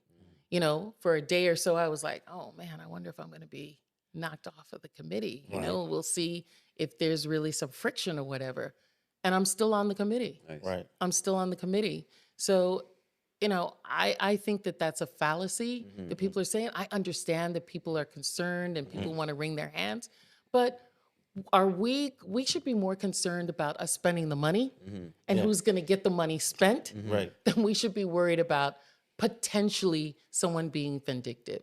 They need to think about who is the candidate that is actually going to get stuff done, who has a track record of pushing beyond what is the norm and who actually has been able to accomplish the most rather than potentially maybe some boogeyman somewhere is going to take stuff away from us. Well, it's no secret I'm a Trump guy, so it's very refreshing to hear that you know how to walk with my boy. You know what I mean? That's his dog. So boy. that's my dog. So I'm happy. Oh my. I'm happy that you articulated that so the public can see Listen, that. do I like him? I don't like him. Right. But can I work with him? Yeah. I'm trained as a lawyer to sit across the table from all kinds of types Right. to get a job done, to get the deal done. My clients' interests are what I'm looking for. At the end of the day, deals happen with people who are your friends and not your friends. And that's that's maturity. Yes. That's how to be mature. Now, if there are things that he's going to do that come after the Virgin Islands, specifically, do you want a governor who's going to cower and hide? Then I'm not your girl. Yeah. Because I'm not going to do that either. Right. But if there's something and compromises that can be made that is going to advance us, I'm going to do that. I love that. Well, you know, Kyle Trey, the underhand softball. No, the overhand fast pitch coming. Overhand The fast fast pitch. Fast pitch. You know, when I was young, my dad was a big baseball player. Right. And he don't have any sons. And I remember coming home, I heard Leslie say something about softball. I told my father I wanted to be on the softball team, and he was like, softball? That freaking underhanded shit? No, you're going to play baseball. Right. So I played on the boys' baseball team. And, you know, when you're in elementary, girls are always taller. Right. So I played first base. So bring it. Bring it. Bring it. Okay. All right. So one of the biggest elephant in the room as it surrounds Stacey Plaskett is the Epstein allegations. What's the Epstein allegation? For me, I think anybody that get donations, I don't really, for me, this is for me, I'm not speaking for the rest of the Virgin Islands. For me, that don't really, the one that sticks out to me that I really wanted you to explain or just talk to me about is the texting him while you were on the floor. No, when I was in committee. When you was in the committee. Yeah, Sure. that part right there is the only one for me that seemed, So let me say this. Whoa. First of all, about Epstein. right. You know, the man is dead. If he were alive, I'd like to kill him myself. Right. Not just because it's become such a huge elephant, but because of the stuff that he did. Right. Right?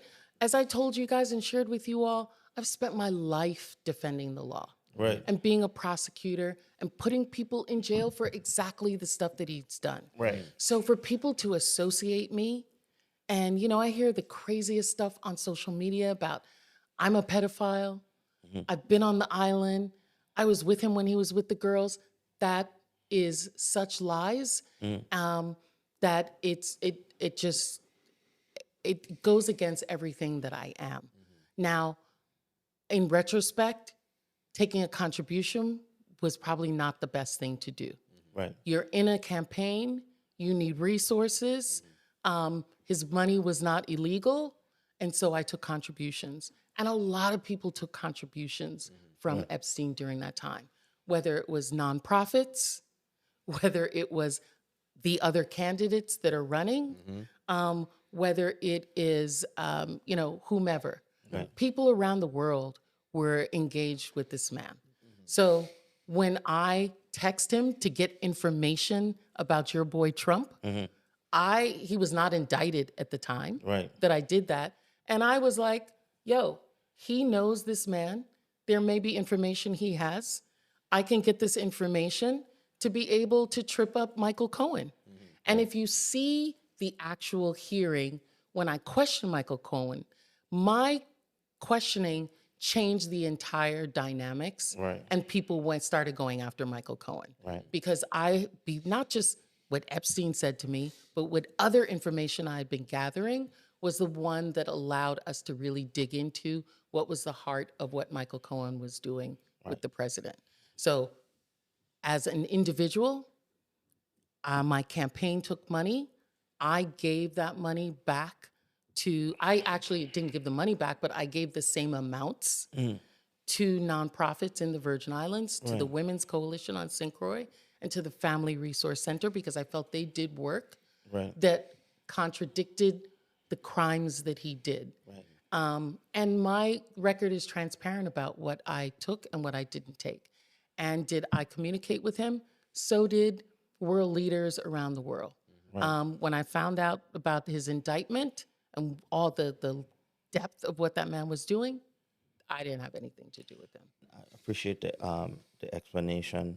And there are some people that would say, all right, Stacey, running a campaign, being in Congress for so long, being around politics, why didn't your campaign management or do the due diligence of who he was and what he was involved in before you took the money? Is that standard practice to do that deep dig of a dive to know who you're getting money from?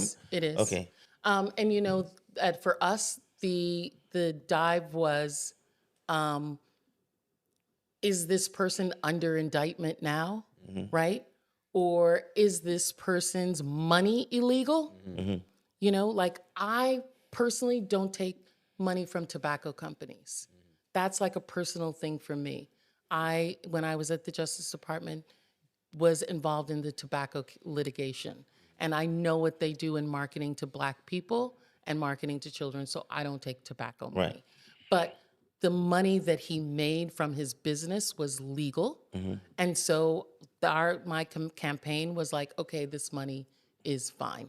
Now, if you and I don't take money from every person who has a criminal record in their past, there'd be a lot of us who wouldn't take a check from a family member, others. If someone has done their time, done what they're supposed to do, and they're engaged in legitimate work and they want to contribute, then they're allowed under FEC rules to contribute. So basically, it wasn't breaking any laws taken At the time, Epstein yeah. money at the And it was morally probably not a good thing to do, but for my campaign to take the money, it was not illegal to do.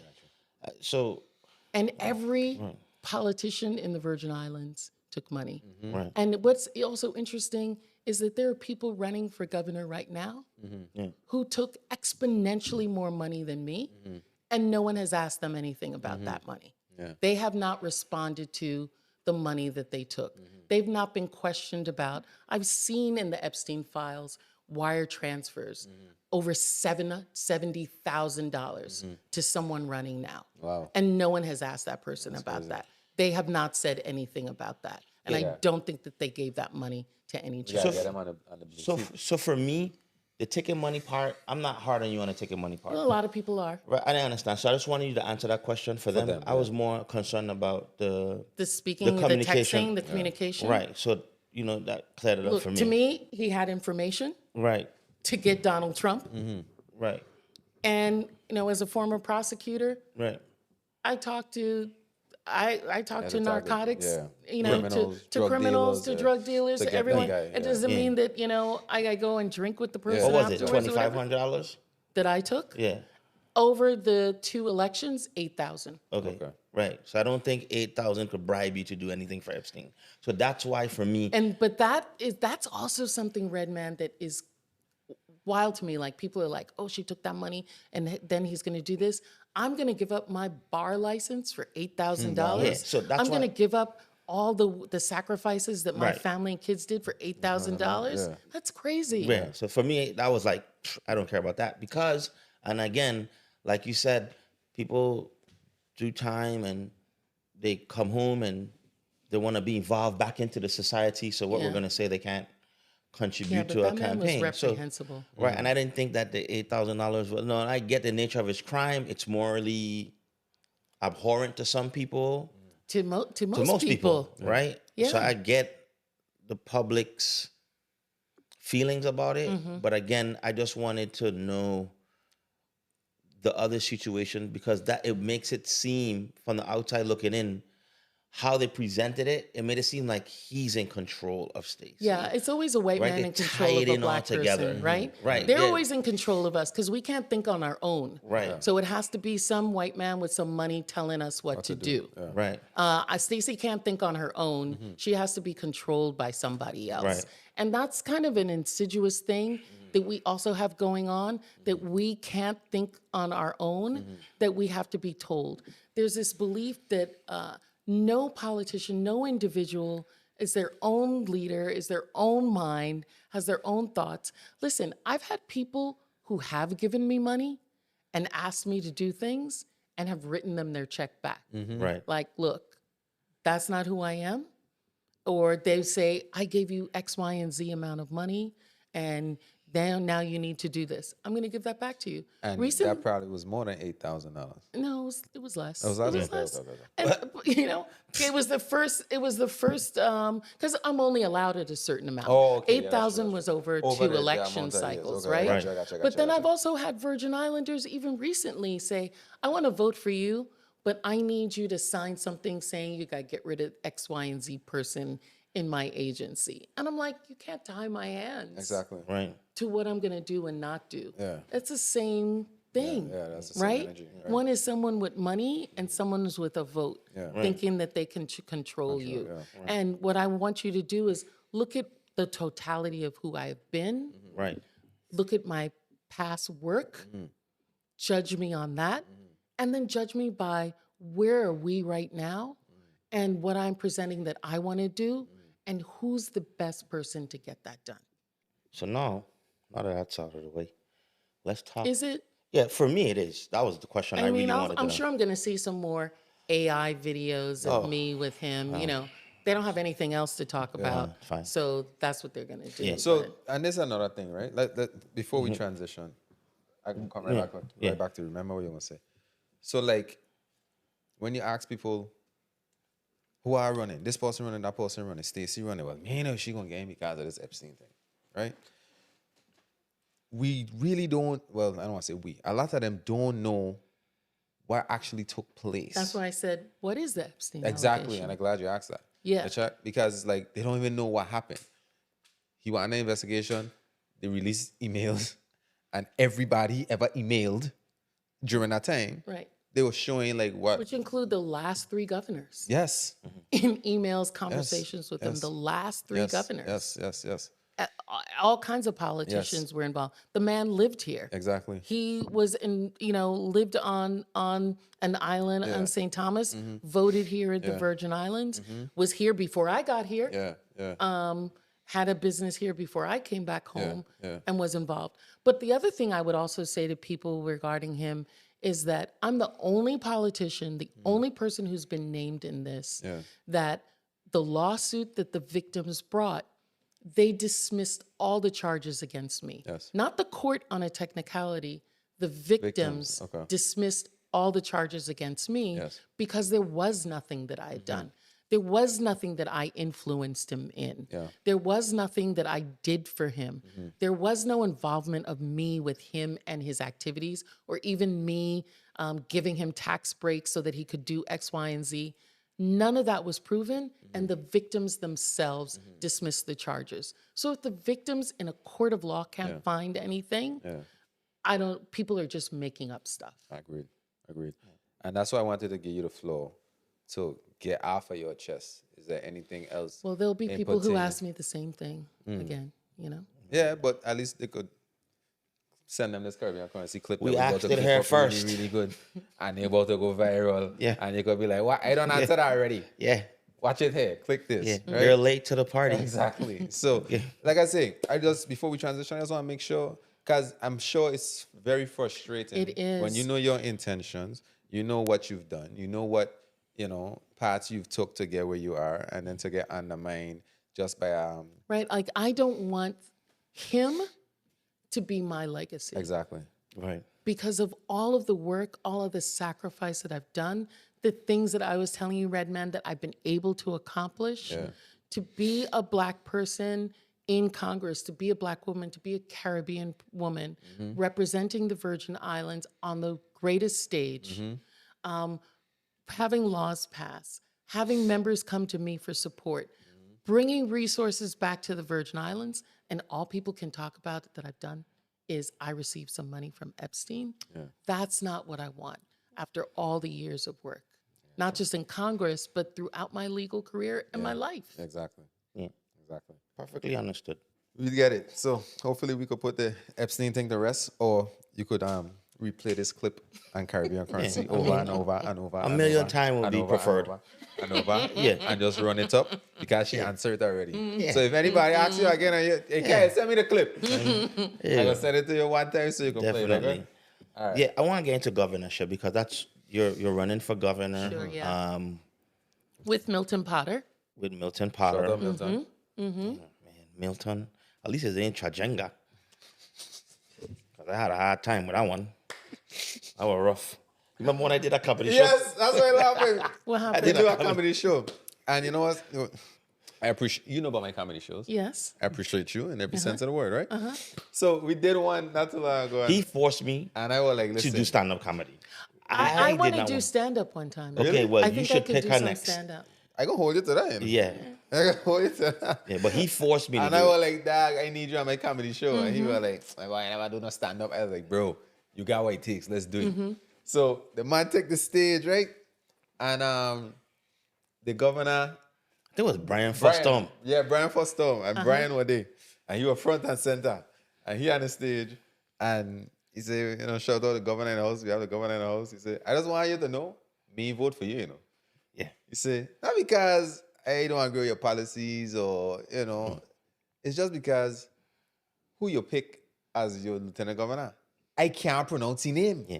So that shows that you have bad judgment because what his name is, Trejenga, Yeah, and this man gonna never get a man name Yeah, right. I just can't get it. What is it? Is it a Ken thing I again? have no idea. Okay. It might be. But to be honest with you, I have no idea why would your mom name you Trejenga? Oh man, you don't know. That's tough. You don't Stop. know what My it's name is about. Dwayne. Okay? Stop. Your name is Stacey. His name is Kyle. Yeah. The governor's name is Albert. His name is Maybe Trejenga. somebody else's Is name. it Trejenga? What is it? You can say? You want to say? Tregenza. Oh. Shrug. Oh. You mispronounced it. See? Hey, You these stats we went reflect complex? Redman and Dwayne Hatch only. Trezenga, you're good in my book, dog. So if you just happen to come out on the other end of this run, remember Kyle defend you, and it was You're not Redman getting my and vote. Stacey that were butchering your Not name. me. Okay? I said her name right. I don't want his team saying, "Oh, she's throwing shade, talking about us." I don't want them crying that I said something about him. met Right? him. He's a good He's a guy. good guy. He's a real good guy. Did he know the joke? He probably didn't know that He joke. didn't. He both know He it now. both don't know. He wasn't in the audience at the time. I think one of the things that he did, that was very important, that was so subtle, is the mapping of the streets so people could get yes. stuff to the mail. I thought Yes, that was great. Because I still use GPS when I go home, Yeah, I have no idea where I'm going. Drop a pin is what I tell people. Where's Okay? Trejenga Gada? Yeah, where's I don't even know what it is. Corresponding God. I'm like, what is that? Can we change the names? We change the name of everything else. Exactly. Let's change these. I don't even know these people from These Denmark. Danish people Yeah, we is. was like, yeah, we could change names. yeah. But anyway, Back to our governorship. back to the governorship. Shout out Trezenga one more thing, Kaj. And thank God for Milton, because now you could pronounce get. Milton? Yeah, I could pronounce Milton for sure. And he could get a vote. So, Pata. Okay, we've been voting for Pata since we were small. Since forever. So,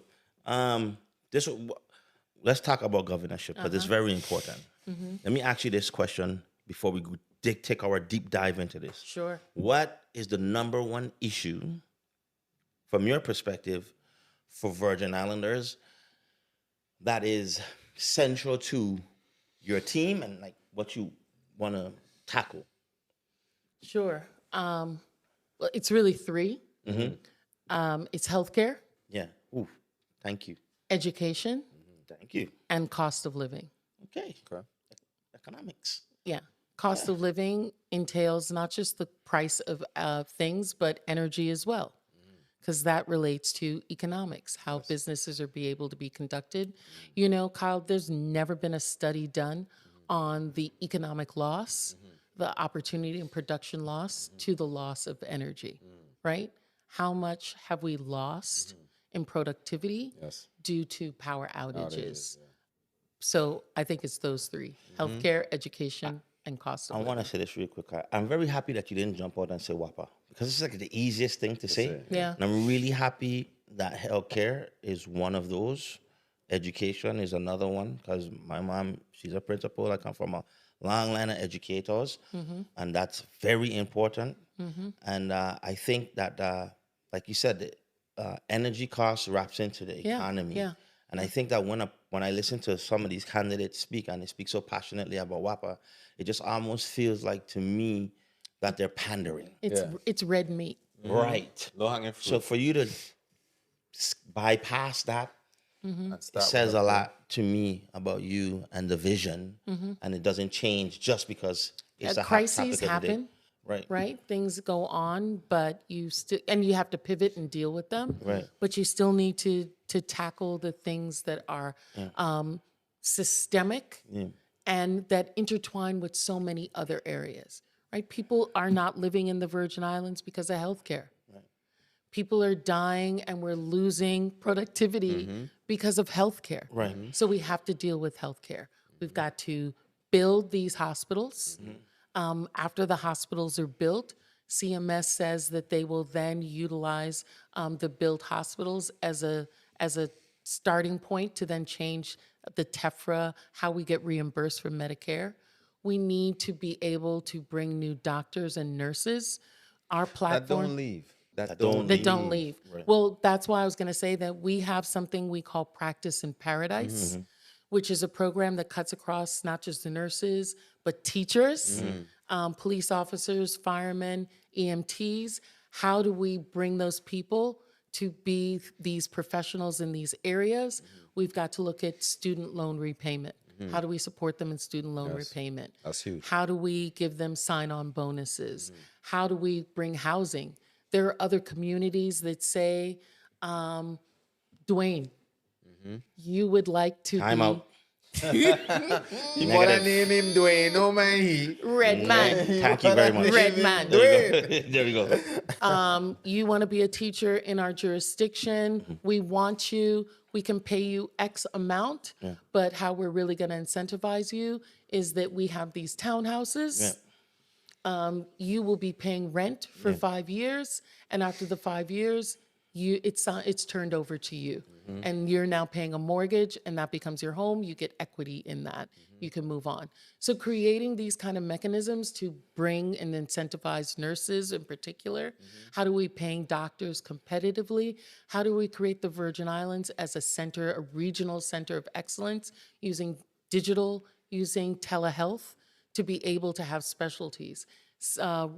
Roy Lester Schneider, 30% of the people that leave Roy Lester Schneider for care because it's not being able to function there is cardiac. Right.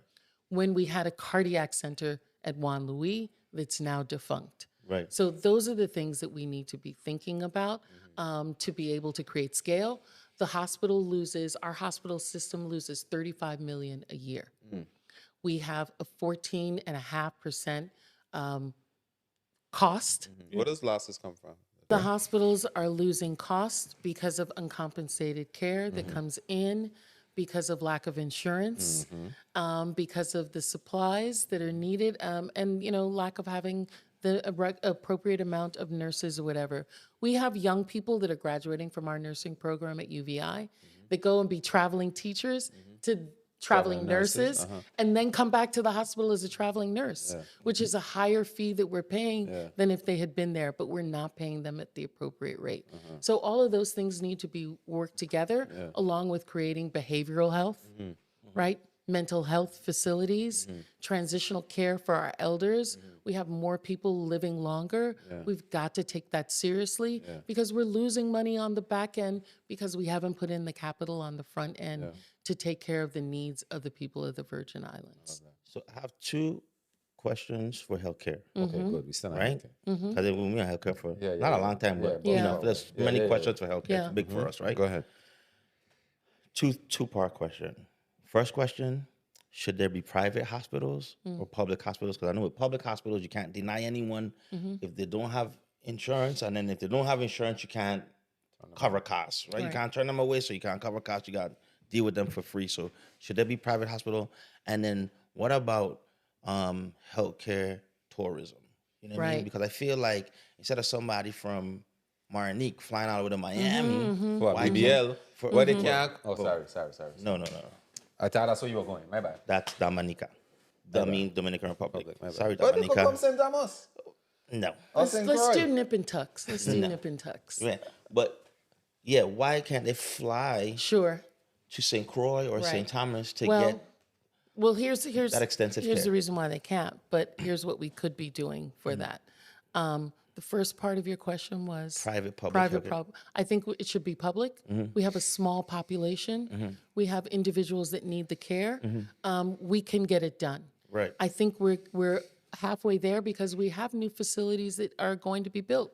We have the resources and the funding to do it. Let's just think inclusively about what we're going to do in there to be able to do it. Changing insurance, incentivizing insurance companies so that people will stay here rather than go to Cleveland Clinic and the other places for the care that they need. What's the incentive for the insurance companies to keep people here to be able to do that? I have a bill that I've had for a while called, it's a bill that will allow people from the Caribbean to come to the Virgin Islands for sports, for medical tourism, on a short-term basis for work, but not go into the rest of the United States. And that's something that that's was beautiful. moving along. However, in this particular administration and this climate, the notion of immigration or people movement is not a bill that's going to move. But the reason that people don't do it is because it takes a while to get a visa, to be able to come, then to be able to stay. And this was a visa that would allow people from the Caribbean in particular, that State Department ticked off were okay to come into the Virgin Islands, but not onto the mainland. Make a Because call to your remember, boy. That's easy. you can't leave them. You can leave the Virgin Islands, but you have to go through customs. Yeah. Right. So that was the check to keep people out Right. from going from the Further, mainland. yeah. Right. Yeah. So he gonna make a call Yeah, that's to easy. Ivana It's easy, and tell him like, listen, we Easy, gotta make this easy thing. peasy. And call Joe, call Joe Rogan, He gonna and call then they Joe go from Rogan, there. and he Yep. gonna call your boy. Yeah. But gonna they're get kind this of beefing right now. That's okay. Just infighting, I love That's infighting. ain't nothing. Right, Normal. sibling love, right? A little drink after the podcast, solve Okay. everything. Right. So, Right. so if the Virgin Islands don't end up with medical tourism for the lesser Caribbean, is Redman Falca he make the call to Hippo, Thank you. right? Thank Point you. out, I gotta pay and my then film show bill. Weight up. off of my shoulder right now. Weight off my shoulder. Pay my phone Okay, bill, we fine. good. So now that we wrap up Medicaid And healthcare, and healthcare, that's what I meant to say. Yeah. Healthcare. Let's jump to education. right? My most recent life's work is building a more financially literate community. I feel like it's not important, but it's necessary because when you get a more financially literate community, you have a community that is more informed. They understand economics. They can't be duped into somebody promising them, hey, if you vote for me, I'm going to make your life better because you're going to end up with, magically just end up with more money in your pocket without hearing a how, right? So then people can't just give away their votes without any type of reason and understanding, right? And I feel like financial literacy need to be implemented from kindergarten. And not just as an elective way, it's like, hey, learn about money over here. No, it needs to be It's part of the curriculum. Like part math. of the curriculum. Like, oh, we have math, we have science, we have the things that you need to pass on to the next grade. Yeah. This needs to be embedded in it. When we send our children to school with $3 or $1 at 5 years old, they have to know how to spend that dollar. They have to know what they can and can't get from that dollar. And they have the capacity to learn that early when it comes to financial literacy. So I feel like we need to double down on that and hone in on the fact that when we don't have a financially literate kids in school, we end up with non-financially literate adults. Right. And they're going into this world and then they're not thriving. They're not contributing to the economic success of the territory to the capacity that they can, right? So I just wanted to talk a little bit about how possible, not even possible, how probable, or how can we make financially literate embedded into these kids Well, at an Kyle, early age? I was going to say that I think at a fundamental level that we need to first make sure that we have children who can read and write and know math. Yeah. We So boast not, that we not have. to cut you off, right? Yeah. I had some partner, we grew up in the ghettos, and some partner can't read a book, but he could count $100. Sure. And And he what I know was how gonna to stretch what the I was gonna $100. say is Go ahead. that you know that in some instances is a motivator for people to learn, right? Gotcha. Money, Yeah. finances. Different kids learn differently. Yes. The things that get them, I can't learn when people talk to me. I have to see it, right? I know I'm a visual learner. Yeah. I have to see, I have to write Yeah. to understand and to retain. Some people learn motivation through money. Yeah. Right? I have 5 children. One of my sons, he's motivated by money. That's a motivator for yes, him. yes. Another child of mine is just motivated by you did a good job and you make me feel good. You made me proud. And we need to know that. But we have and we boast that we have 98% graduation rate, but only 40% of them are reading on grade level. Wow. Only 40% of them are doing math on grade level. That's a fundamental flaw that we have. We can have the most beautiful schools, but if what's happening inside of that schoolroom is not working, if we're not pulling out, we're not producing literate, financially literate, other kinds of literate individuals, we failed. Yes. We failed because those are going to be the adults that are going to be running the islands afterwards. And so education is fundamental to us as a society. It is people who can reason, who can read, who can discuss, who can talk. Not having that is a hindrance to all of us. And so we, like I said, we talked about the practice in paradise, like how do we incentivize people into teaching, supporting the young ones through housing, through student loan repayment, through bonuses, but how do we keep teachers in the classroom? Yes. Too many of our teachers leave the classroom and go into the administration because they're paid better in the administration. So the first 100 days, we've got to sit with the unions, bumping up pay to where it's supposed to be. We have too many contracts that are under negotiation for years. We have PERB complaints that are there for 11, 12 years. Those need to be handled and moved on with. But then we need to have like retention bonuses for teachers who stay in the classroom. We need to pull students out, have intervention, early intervention, so that you're catching young people early, so that they're not then passed along and they're just lost in the shuffle and don't know how. Listen, I'm one of those late readers. I didn't read. I wasn't one of those, my child 3 years old and she know how to read. My child, in kindergarten and can read a book. I wasn't one of those people. But I had a mother who was like, look, my daughter is not reading and you need to do something. Something needs to be done. And I was pulled out of a classroom twice a week, an hour, 2 hours at a time. And nobody reads more than me now. I'm a voracious reader because I got confidence in reading from that intervention. And we have a lot of young people like that. We need to put more resources into that intervention. And then when kids get to the 8th grade, we need to be really serious about this 2 tracks. Not everybody is going college, right? So we need to really be serious about technical support, having real technical schools from 6 going through, right? That students who are going to, they're going to get the basics of reading and writing and all of those components, but they're going to be learning graphic arts. I want to just go into graphic arts. I want to be a welder. I want to go into mechanics. I want to go into AC, HVACs, all of those things. We have all of this construction that's going to happen. Who's going to take care of it when Marine all mechanics. of these workers leave, right? What kind of mechanics? Marine mechanics. Marine mechanics, yes. Right. That's a real work that we could be dominant And in good paying through job. the That's Caribbean really paying, good. Right. Or even captains of boats. Yes. Right. That could be a trade that's taught in a real technical school if we're bringing real sources into that. And then I always say the hours from 3 to 6, that's when bad stuff happens. Right. And we need to have resources for our young people because parents are working. Single family homes, even 2 family homes, parents are working 2 jobs, right, to make ends meet. So making sure that we have arts, music, sports, tutoring for the kids that are in there so that they have someplace to go, so that our girls are not getting pregnant, Yes. our boys are not getting involved in gangs or other things, so that there's structure for them as well. gotcha. And may I also say, it has to be modeled from the top. Yes. So one of the things that Milton and I have talked about is that in our administration, every cabinet member has to adopt a school. Right.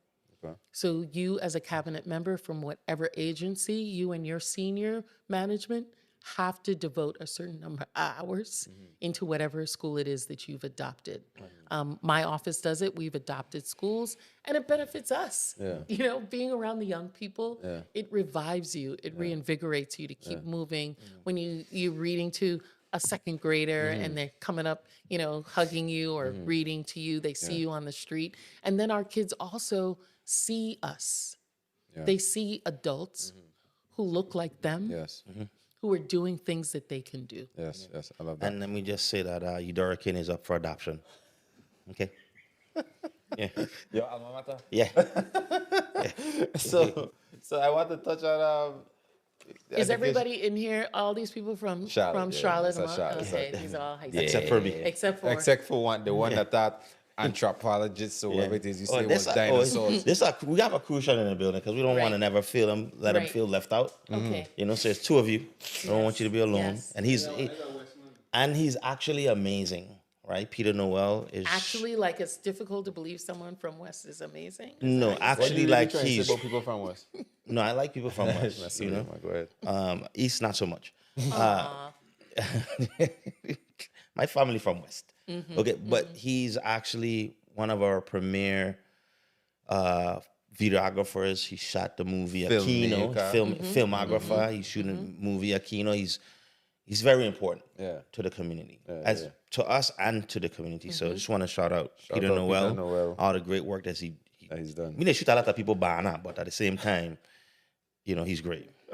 Yeah. So You got a giggle out of it.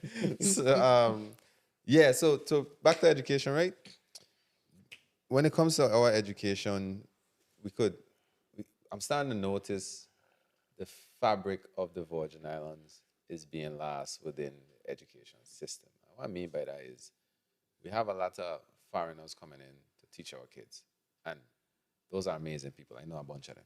They're amazing. They're good at what they do, right?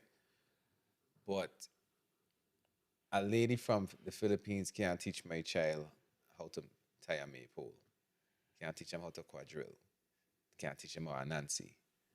And those are things that are important to the culture of the Virgin Islands. In our DNA.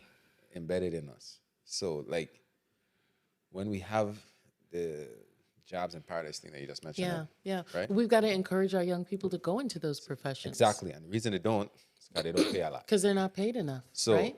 so it's like a revolving door Sure. where we have That's why this problem. we've got to, and the output of not paying them well is not just the money. Yeah.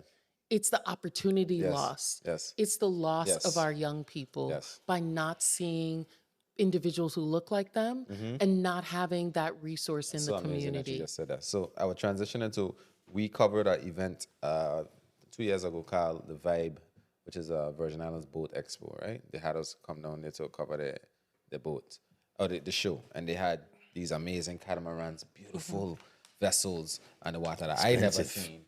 That's $1 million vessels and they cost $52,000 a week to go out just around the USVI and BVI and these vessels. And in talking to the people that run it, Vipka, shout out Vipka, in talking to them, they would tell us, and the lady I was talking to, she's not even like a native Virgin Island. She wasn't born there, but she would be like, listen, we have these people, these millionaires coming and they looking for captains, and the stories are all the same. We want someone, they're telling the captain, take us where you went to fish when you was a child.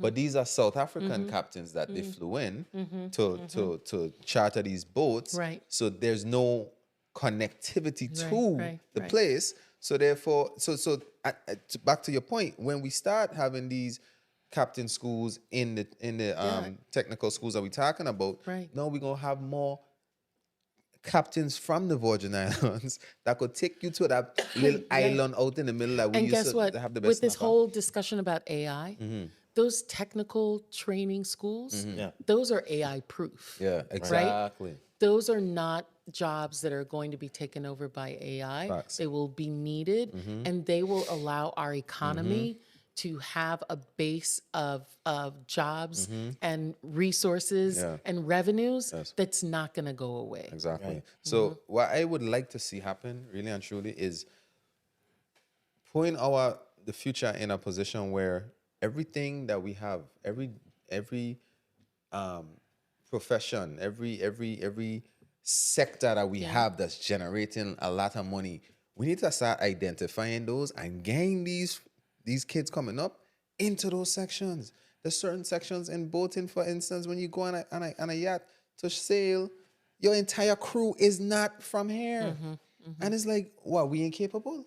So I would really, really like to see We're also not exposed. Exactly. Right? We don't have the exposure So- to those so we things. don't, we don't right? even know that those are opportunities. Exactly. We have no clue what the salaries are of those. We think Exactly. they're not making any money. We don't want to be involved in it. It requires training. Exactly. We're not putting the So resources now when into we that. now come and say, hey, there's a place for you to learn how to Right. drive these boats and sail these boats, really? This and also ain't just this is how you stay and this is what we teaching them the economics of it too. Sure. This is how much these people are make. Yeah. This is what a charter going out for, and this Sure. is how much it costs. Or even boat making. Exactly. And not just the captains, but everything that supports that Sure. industry. There are individuals who are doing it, here and there throughout the Virgin Islands, private sector companies, nonprofits that are working on this on St. Thomas, on St. Croix, but it's not inclusive and not supported by the government. We're not putting, and to me, that's what government is supposed to do. Government is not supposed to run everything, Yeah. but we're supposed to provide the tools And the Facilitate. and the resources so that they those could go things out get and do done. it themselves. So we preach all the time. Stop waiting for the government to do things for you. Go out and do it yourself. But like you just perfectly said, the government's supposed to give us some of the resources Sure. that And we the could go out. connectivity, right? So I say all that to say the fabric of this place could change so much more when we start to see ourselves in those positions. Sure. So if I is a kid and the only time I see a yacht, it's nothing but white people on it, nothing but people that don't look like me, then what are telling me I don't belong there? So we did this thing called That always tells me I need to get up in there and yeah, take it over. But see, everybody ain't Stacey they're not- Plaskett. They don't think You like see what I'm that, saying? right? Yeah, So yeah. we did an event called Dollars on Discipline, right? Where we took a bunch of kids from my alma mater, Charlotte Amali, and his alma mater, you don't reckon? Because we don't leave out, you don't reckon, right? So we had a mixture of kids, and we brought them to this big villa, and we could have went to their school and talked to them about being disciplined with dollars. Sure. And they'd have been like, okay, this man talking about money, yada, yada, yada. Some of them might have paid attention, some of them might not have. But when you take them out of the environment and put them in a villa now, and they're looking around like, whoa, you saying a local own this? I could do this here? Get their attention. So now they could see it, they could feel it. When they leave from there, the things that I told them along with the things that they saw is going to stick with them. But if we don't have that representation, they're going to be only seeing the things that they're only going to Immediately connect in the front things of that they them. see. So that's why I'm saying we have to make it our business to put those opportunities in front of them. Yeah. And you know that those things, that thing, dollars and discipline, was something that we did on our own dime. Yes. And you know, I know everybody's like, "Oh, we need the government to give us money." It's not about the money to make me rich. It's about the money to give me the resources. Sure, it's to to go and scale it up. invest It's to scale it. in back into your kids, right? So because there's no more spirit. Yeah. So Right, you know, right. my $250 flight home is gone. I was actually talking to the mayor of Baltimore. Yeah. His name is Scott. His last name is Scott. Young guy. Young guy. Yeah. Right? And he was talking about the reduction in crime that they've had in Baltimore. And some of it is those resources, right? Being involved in letting young people see different things, Right. being exposed to other areas. Right. Another is putting resources where they had not been. An idea that he presented that I thought was fascinating, and they're doing it now, Mondami is doing it in New York, is for crime, one of the major components is, yes, you need more police officers on the street, but you also need trained behavioral health people Yeah. so that they can be out there also dealing with the mental health issues that we have. Everybody talks about the homelessness issue and how we're going to clean up our streets. Not every homeless person is going to go to a shelter if you have one, Yeah. Right. right? You've got to have people who are going right to them them, and yeah. Right. providing the support Yeah. and treatment right there. And that's another whole area for our young people to be involved in, to be trained to see the effects of their work in the community right now. And that's what government is supposed to do. Thanks. That's how we're supposed to Real quick, facilitate. and I'm gonna let you cook, okay? Being that we just touched on yachts and stuff, there's something been brewing between the USVI and the BVA when it comes to the charter fees, right? Yes. I talked about it a little bit. So pretty much the BVI decided one day that they're gonna raise their fees. They say, listen, it was set for decades and everybody eat really good, but we know what our waters are worth, and this is what we set in our new charter fee price to, and the price went up Yeah. by a lot, Yeah, right? exponentially. Exponentially. Right. A lot of USVI, a lot of charters that was registered in the USVI moved to the BVI, and it lost millions Yeah, of revenue we've when it lost comes a to lot of work from that. Yes. Yeah. So some The of my impact is almost, they're saying, like 800 jobs. yes, At the end of it's the a day. Mm-hmm. whole lot, right? So I could sit here and say, hey, we gotta give these kids opportunities to gain the boat industry and stuff. But if we losing the jobs to the BVI, 800 million. I mean, I've had conversations with members of their parliament over there, and they were like, "Oh, you all are trying to sick the State Department and the president on us now," and I was like, I don't want that to be the case, but I also don't think that it's appropriate for you, whether it was 20 years or not. You can't make up that time in 1 year. 1 year, yeah. You know, that should have been something that was gradual over time. We could absorb that. And, you know, you wouldn't appreciate it if I'm like, we're losing a lot of money. Let's put a fee on individuals that are coming to St. Thomas to buy food. Yeah. You know, we can do a retaliatory tariffs on one another. Yeah. And at the end of the day, we're all going to lose out. Yeah, exactly. So I think that the fee was way too much for a 1 year period. Yeah. It has really affected our industry. And I would think that we should sit down and see how we ratchet that down. But, you know, sometimes people don't like the carrot, they like the stick. So, you know, with that, and I don't really care what they do. They're doing what's best for them, right? Cool. And I'm not just saying that because my parents are from there, but they're doing what's best for them. One thing that hamstrings us is that St. Croix is so far away. If St. Croix was closer, we really wouldn't be utilizing the BVI to charter and do these boat Sure, things, it would still be really interesting to do. right?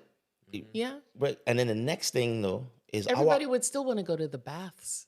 Yes, but I'm saying we have over here when they land in St. Thomas, it's just St. Thomas and St. John. Right, right. And we have the outer brass and all these little islands around us Yeah, that yeah. we don't develop Yeah, at all. yeah. And I said develop to make it look like St. Thomas, but Right. where these charter boats can go to within the day Sure. instead of having to go to St. Croix Right. so far. Right. We don't look into what we have, or we have some national park people who want to preserve some plant from the Cretaceous period that does nothing to feed my children. I don't want to my preserve. language. You speak in my language. Yeah, I don't want to there. preserve that plant. Yeah. Screw that plant. I want to use these islands so that my sailors could have places to take people to, whether it's offshore beaches or stuff like what Kyle's developing, instead of having to say, oh, now you took it. Because we have islands too. Yeah, we Just do. like they have islands and they're utilizing their islands. And we're charging not what they think their and island charging is what worth. they think they're worth, and we're complaining about it. And I don't like to complain about nothing because I know where we are is very beautiful. You know what I'm saying? So that's my thing with that. I like what you said. It should have been gradual, but it isn't. So now we have to pivot. Now we have to figure out our work around, because the minute they used our airport to get to them, the minute we're no longer using their islands as a primary place to visit when you come to St. Thomas and St. John and St. Croix, their attitudes are going to change because they need us the same way we need them. And if they're not cooperating, fine. Let's develop the little, like Lavango is ours, right? Yes. When I was young, it had a Lavango when we were young. Yeah, but we just didn't know. We just didn't know about it. Okay, So- But it didn't look the way it does. it didn't now. look the way it was. Oh, you mean the development? the And development, okay, yeah. attachment right. the island. Yeah, that's what I'm saying. Like the it development. wasn't developed. Yeah, of course. But when you develop, No, there's everybody's a like, place, let's there's go a to destination. Lavango. Exactly. right. So I was driving the other day and I was showing one of my cousins, and we passed inner brass and outer brass, and it's like I could see the sun from where I was at St. Thomas, and it's like the reason the BVI got us beat when it come to that. Any little island they have, they're developing something on it where it is, and not overdevelopment. You know? No, not Whether overdevelopment. it's a small little little boutique tiki bar. hotel or a bar by itself. You know how much islands they have with just sandbars, just a bar alone where the boaters could come up, dock up, and there's something for them to do there, right? I understand that our governing laws are different, and I don't understand the nuances when it comes to those islands, the inner outer brass, if they're government owned or they're private owned. You see what I'm saying? Because clearly somebody could own an island.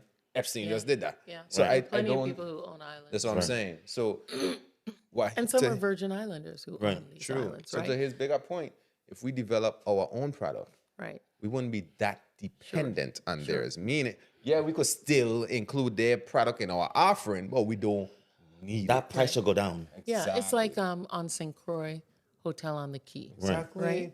Which is being redeveloped right now. That becomes when guys go, the boat goes to Buck Island for the day, come back, they stop there before they then dock up. Because Exactly. there's another activity for you to do. Yes.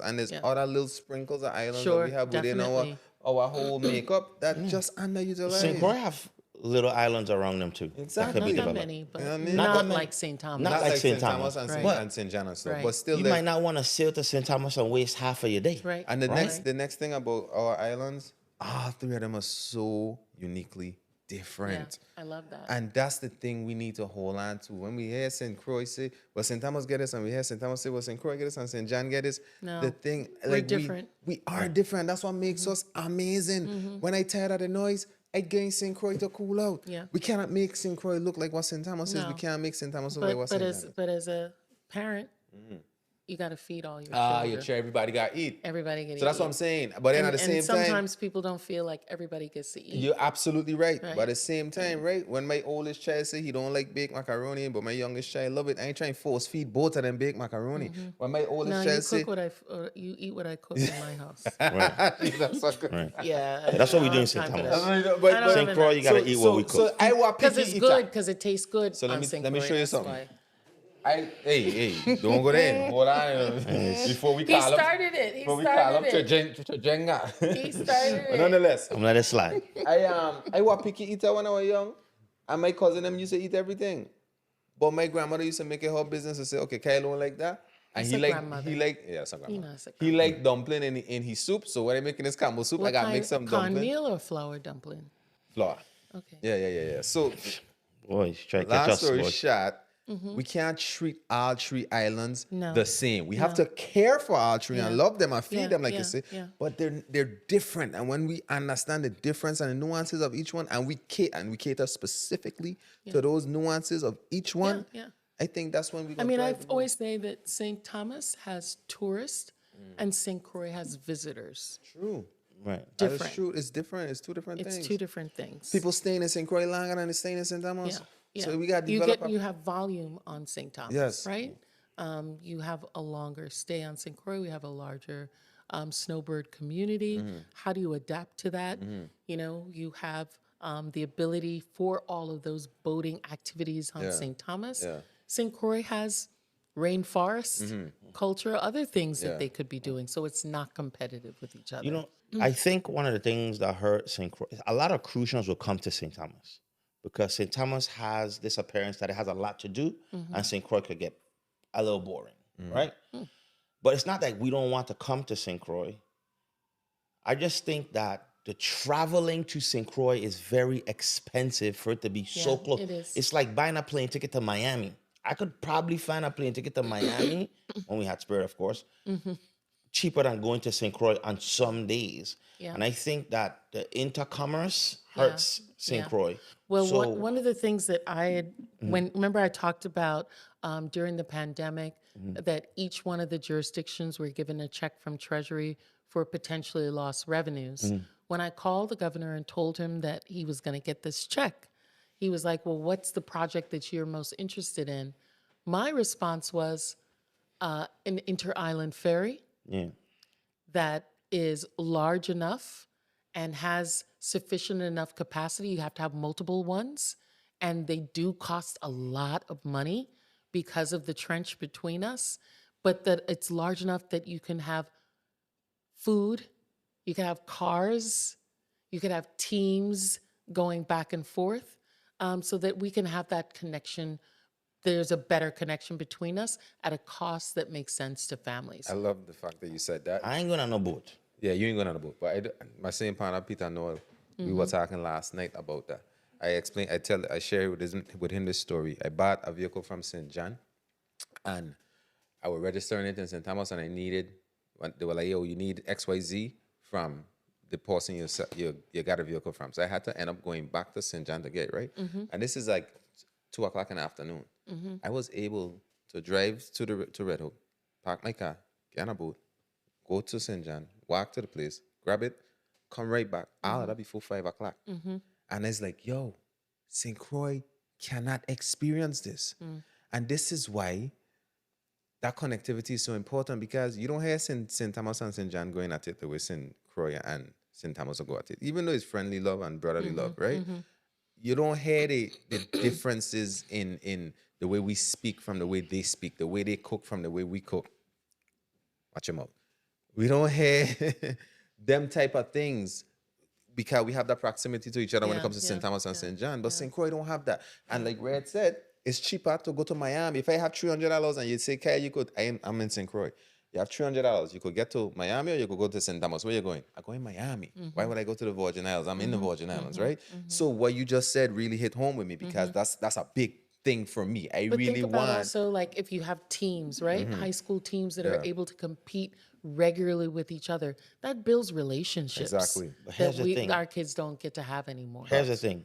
How long does it take to get to St. Croix on a ferry? On depending on what kind of ferry it is, right? 2.5 hours? 2.5 hours, So but that- not on the Now, the larger. larger ones that move faster, they're going to take like an hour, it'll hour and a take half. like an hour. Okay. So it could be done. It could be done. And if you No, get right now, it's not an hour. Go ahead. Right. No, Okay. right now we don't have what she's proposing. Okay, cool. we So don't have that's that. all I'm saying. Yeah. The reason I don't want to go on a boat is No, because no. I don't want to spend 2.5 hours on On a a boat. boat. Not even just being on a boat. I wasted Yeah. a day. Yeah. Yeah. I need to get to St. Croix within the hour, enjoy St. Croix, Yeah. and come back to St. But Thomas if, within an hour and a if half. it was an economic difference and for we- you, and that even gives you an option that you may not Exactly. have even had to go over. And we have to Right. be practical too. Yes, you could fly and get away faster, but it can cost you, right? Right. So what you But saying? this is a cheaper way for you and your whole Family. family to go over. That's a different thing. If it could be $10. If it's 2.5 hours for me to get there, that's 5 hours out of an 8-hour day for me to spend. I want to go to St. Croix in the morning, spend the day in St. Croix with my family, and come back. Yeah.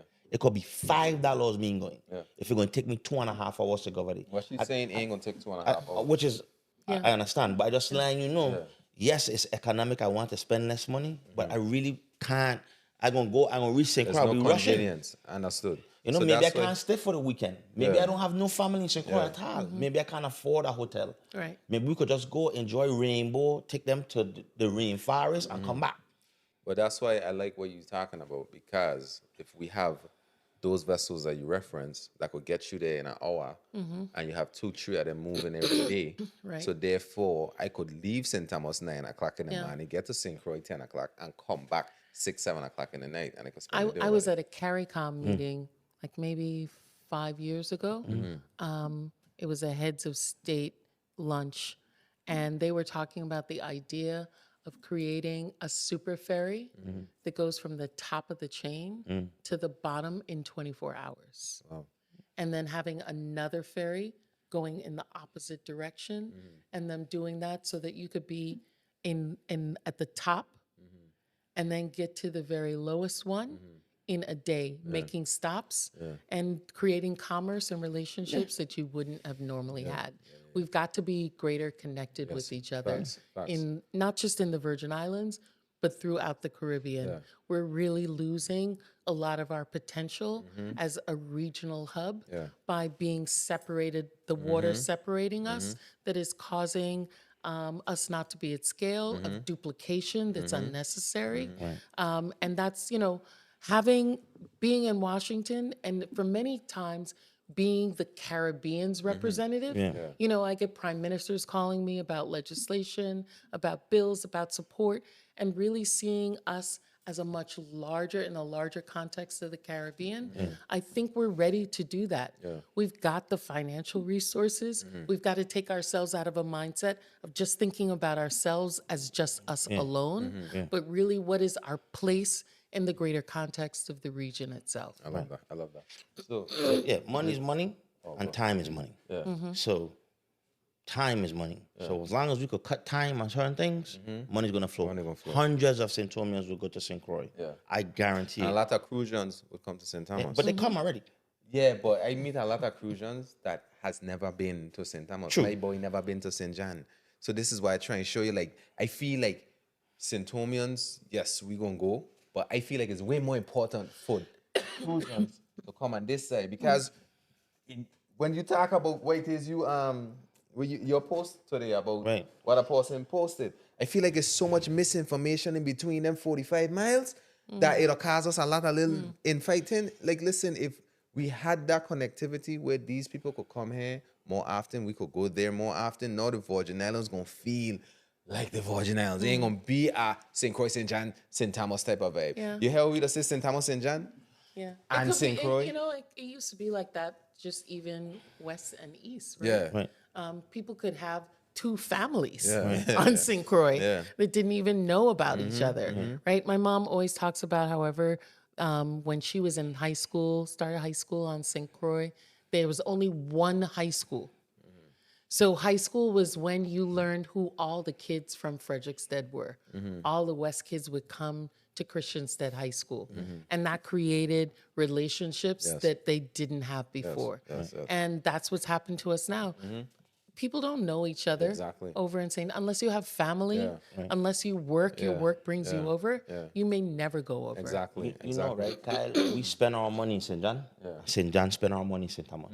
We don't spend our money in St. Croix. You're So absolutely this right. is why I think, You're right. yes, That's a good I point. want Crucians to come over, but yeah. I want more St. Thomas to to go go to over St. there. Croix to support you're right. businesses You're absolutely in right. St. Croix. So it's almost like they're just by geography, they're cut out of the money tree. yeah. Not The money because only circulation. because of politicians, you know. The money circulation around us, They don't reach over they there. don't reach over there because it's so far and it's right. so time consuming. I go St. John in a day. Yeah. Spend In the a whole day, couple spend hours, $200-300 in St. John and come back home. And it was like, you know what I mean? So I know I can't go St. Croix in 5 minutes, but hour, 2 hours out of the day, I could deal with that. Yeah. I could go, you know what I'm saying? So that need to be a part of VI Tran, is what we're saying. Like right now, yeah, privatized, but we need to figure out a way that we could get VI Tran to service a functional boat, large enough vessel, enough Well, of them. the government is now talking about putting out bonds to purchase a boat. Okay, good. And even you could incentivize travel to St. Croix. Yeah. You could build up points like you build up points on an airline. You know what I'm saying? You could do different things to entice more people to travel, to do inter-island travel. Yeah. But I'm going to stick on that too long because I want to get into energy infrastructure. You know, my boy went into Venezuela. We went and grabbed the oil. Okay? So we got the oil now. We running things. What pissed me off about Virgin Islands politician is this. They want to talk about what Trump did in Venezuela and how crazy it was and all of this. And in my mind, I'm like, okay, he going to do it without you, regardless. And we got this oil refinery sitting right here, whether it's storage or refining. Whether we could do it or not, who's having the conversation of positioning the Virgin Islands St. Croix specifically. in St. Croix specifically, because St. Croix, that was an economic powerhouse for St. Croix. Crucians were a different type of crucians when Hess were open. They had money in their pockets. It wasn't just St. Croix. I mean, most of the revenues coming to the general fund Yeah, were but because of they had like us because then. of Hovensa. Yeah, Yeah, they had because like of us St. in- Croix. You know, that's what I mean. You know, they had really like us then. But after Hovenda leave and the money drop, they didn't like us anymore. So why no one's having a conversation of, hey, the oil is not going to roll tomorrow, but it's going to roll eventually as we start to build better relationships with Venezuela. Why are we not having conversations with people to position St. Croix to benefit from that? Why do you feel that the conversations are not happening? Because it's not being shared. Oh, So I are think they it's not happening? just being shared. I don't know Yeah, maybe. because it's not being shared with me. Right. But I believe conversations are being had right Right. now. But also remember that there are other locations in the U.S. that also refine Venezuelan crude oil. Right. So it's not like we're the only game in town, right? And we're the ones that have not had a refinery open for some time, multiple yeah. years. Throughout the southern part of Texas, they also have refineries that can operate that. But it's a possibility. I understand that there's conversations going on regarding that, and conversations about using that facility for more than just Venezuelan crude, for alternative energy, for waste to energy, for lots of other issues. And we'll see where that goes. Here's the at this thing point. about sharing information and human psychology and the mind. If I know that there's a light at the end of the tunnel, I'm gonna go a little harder. If it's dark, I'm Go a little bit more because I know. right. I'm gonna run into So light eventually. sharing a conversation that, hey guys, we don't know where it's gonna go. We just Yeah. want you to know, But in we're having light of these what's going on, conversations. we're having conversation. Yeah. That puts a person in a position to feel like, all right, These I man just got walking. hold on, I got maintain. only learn about these conversations when it's necessary to have some federal Yeah. Okay. engagement in it. Right. You know, some administrations may involve the delegate to Congress in Right. it, but not that this one is not doing that. Right. But I think another area that we need to think about is what's happening in Guyana. Right. You know, nobody's talking about the amount of oil that's coming out of there. I mean, OPEC is talking about making Guyana a member of OPEC. Right. That's how much oil they're going to be producing. Right. That's sweet crude. And I believe that the reason the president went into Venezuela is not about Venezuela. Right. It's about Guyana Right.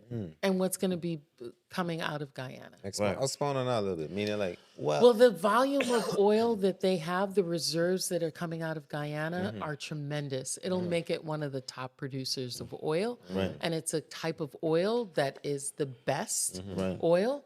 And so they are building themselves right now, talking with, I've been talking with people from Qatar. The government of Qatar is helping Guyana build a sovereign wealth fund. Nice. They're going to be one of the richest countries in this hemisphere. Right. In the hemisphere. Yeah. This is a black nation, right? And so I think that people are positioning themselves to be able to say how they're going to get a piece of that. And I think that's what the president is engaged in right now. shout out Guyana, Sconti. Yeah. So, so now, last but not least, as it pertains to energy, WAPA. Yeah. Definitely Talk to us. not least. The big Not the boy, least, the right? low-hanging Yeah, fruit. yeah. The thing everybody Yeah, running that's- around and waiting That's- to jump in front of the camera and say, well, this is what we need. Possess something, Yeah. WAPA. Where I was for the... Right. Anyways, I don't sorry. have sorry, a mate. Go that's ahead. okay. That's okay. Everybody, we're all traumatized. I get it. I don't have a question for you other than just talk to me about WAPA. Like Yeah. lay it on me. As far as you know, what's the issue? Yeah. Why you can't just tell me. As I said, our campaign has been working on all of these areas: housing, education, healthcare, energy, cost of living, revenue generation, something we don't hear a lot about, like how do we generate revenues, the rebuilding, how do we deal with that, government transparency. I didn't even get to talk to you about what my opinion is on the Attorney General and how do we restructure that so that there's more accountability. But we've been also talking about energy.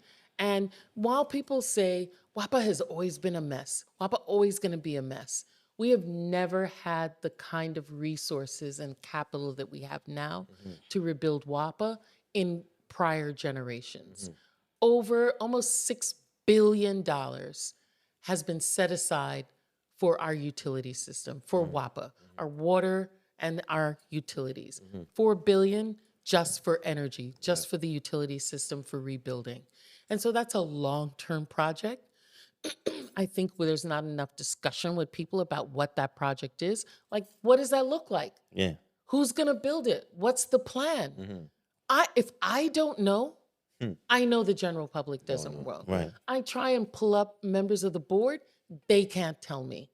So who the hell is this company that's building it? You have to talk to people. This is our money too, you know. Yeah. The federal government didn't give that just to the executive branch to do what they want. It was to build for the people of the Virgin Islands. And therefore you need to talk to the people of the Virgin Islands, and that's not happening. But we have this $4 billion to do microgrids, to create alternative energy sources to us. We've got to drive down the costs of utilities while at the same time making it reliable. And so the long-term plan for that is what this company is supposed to be looking on. But in the meantime, What's the company name? I can't even remember, I don't Wow. have it at the tip of my head. That's crazy. Right? Yeah. But what is the short-term Yeah. fix to doing that? You know, I believe that there are resources that we have from the federal government that we're not tapping into. Right. Our next door neighbor, Puerto Rico, has. Last April, April of 2025, they declared a state of emergency, an energy emergency in Puerto Rico. It's not to say that they're not going to be rebuilding, and they've got exponentially more money to rebuild, but they're saying that in the stabilization that's happening now, we need help to get this stable because you can't use rebuilding money for operation. It can't be used in the operation. And we know that every year, WAPA is operating at a between $72 and $84 million deficit every year. So, how do you bring that down? We just had not to cut you off, sorry. We just had a really bad situation with power Right, outage, and then in the March you conversa- had one before in Yes, St. John. yes, right. yes. And so the things that I've said are, we can do. There is a plan for to bring portable batteries to individuals who are disabled, to our seniors, those who need the medical support. It hasn't been done yet. Deploy that out into the community where it needs to happen. We can use rebuilding money for battery systems, for battery storage. So we should, at each one of the substations that are in the Virgin Islands, and there's over a half a dozen of them, put a battery storage next to the substation so that you can turn on the switch when the generation goes out, so that the storage can then be generating to those areas that need it most. We have, if you declare a state of emergency, that That's brings. what I was going to ask you. When you- if you Why declare- Puerto Rico do it? Why we ain't do it yet? I don't know. I don't know. I've asked the governor 2019, we need a state of emergency. Asked him back in March, we need a state of emergency. It doesn't mean you failed. It means it's a tool to support you. It doesn't necessarily always bring you more money, but it does give you money for operations, for energy, right? It could give you for energy batteries, it could give you emergency generation. It could bring you technical support. We don't have enough buckets, right? Bucket trucks. It could give you bucket trucks for maintenance so that the trees could be cut down for some of the things that are happening. All of those things come when you declare a state of emergency. If you were to win, would you declare? Yes, Okay. we're in an emergency. There's a state of emergency. It doesn't mean that we don't have the money to rebuild, but that money is allocated for rebuilding. We need money and support for the operations and the maintenance until we get there. And there are multiple things. Even the local legislature, there's an energy assistance program that's supposed to go to elderly and to the disabled. It's been stuck at $500,000 since 2011. The legislature, finance committee, others have never increased that money. You could, if you do it by CPI, right, Consumer Price Index, inflation, it should be close to 800,000 at this point. Money that could be given to people for their gas and for water at the present time. You're a governor. You're gonna go in there and you're gonna do what you think you need to do. Right. But you got to work with the Senate. Do you believe you have the friendship and the allies currently there, or trying to get in, that will cooperate with you to make things happen? Because Kyle often says that everybody runs on their own and there's no coalition of people. Kyle be like, Kyle, run for governor. He like, me running for Senate? Why? It don't have 4 other people or 5 other people like-minded like me for us to go get things done. So do you believe that you have those relationships to make those things happen? I think I do have relationships with the senators. I think also running with Milton Potter, who's the Senate president, Right. also gives you additional support and relationships. Right. Senators will have to attest that one of the things that I've done as the delegate to Congress is every year I invite senators to Washington, take them around. When we have a crisis or an issue come up, let's go and meet with different people. Let's have discussions. Let me share with you. I also have a time where I'm like, look, let's sit down and talk about, these are my priorities for the year. what are your priorities? How can we work with each other? How can we support each other? And I think I've been consistent in doing that and just being very open about, they come with me with an idea. Oh, I think Congress should do that. I'm like, nah, that's not going to happen. This is why it can't happen. This is why this is problematic.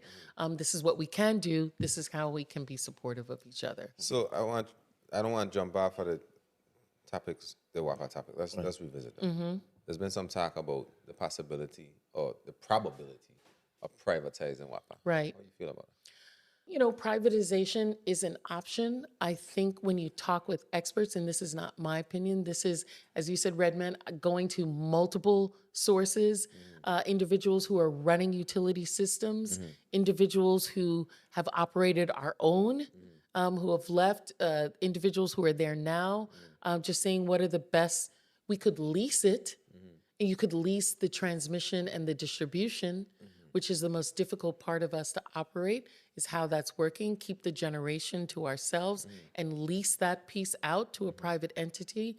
They would be along in, they would have to deal with the personnel issues, the maintenance issues, all of those things. That's a possibility. That's what Puerto Rico, kind of a model of what Puerto Rico is doing right now.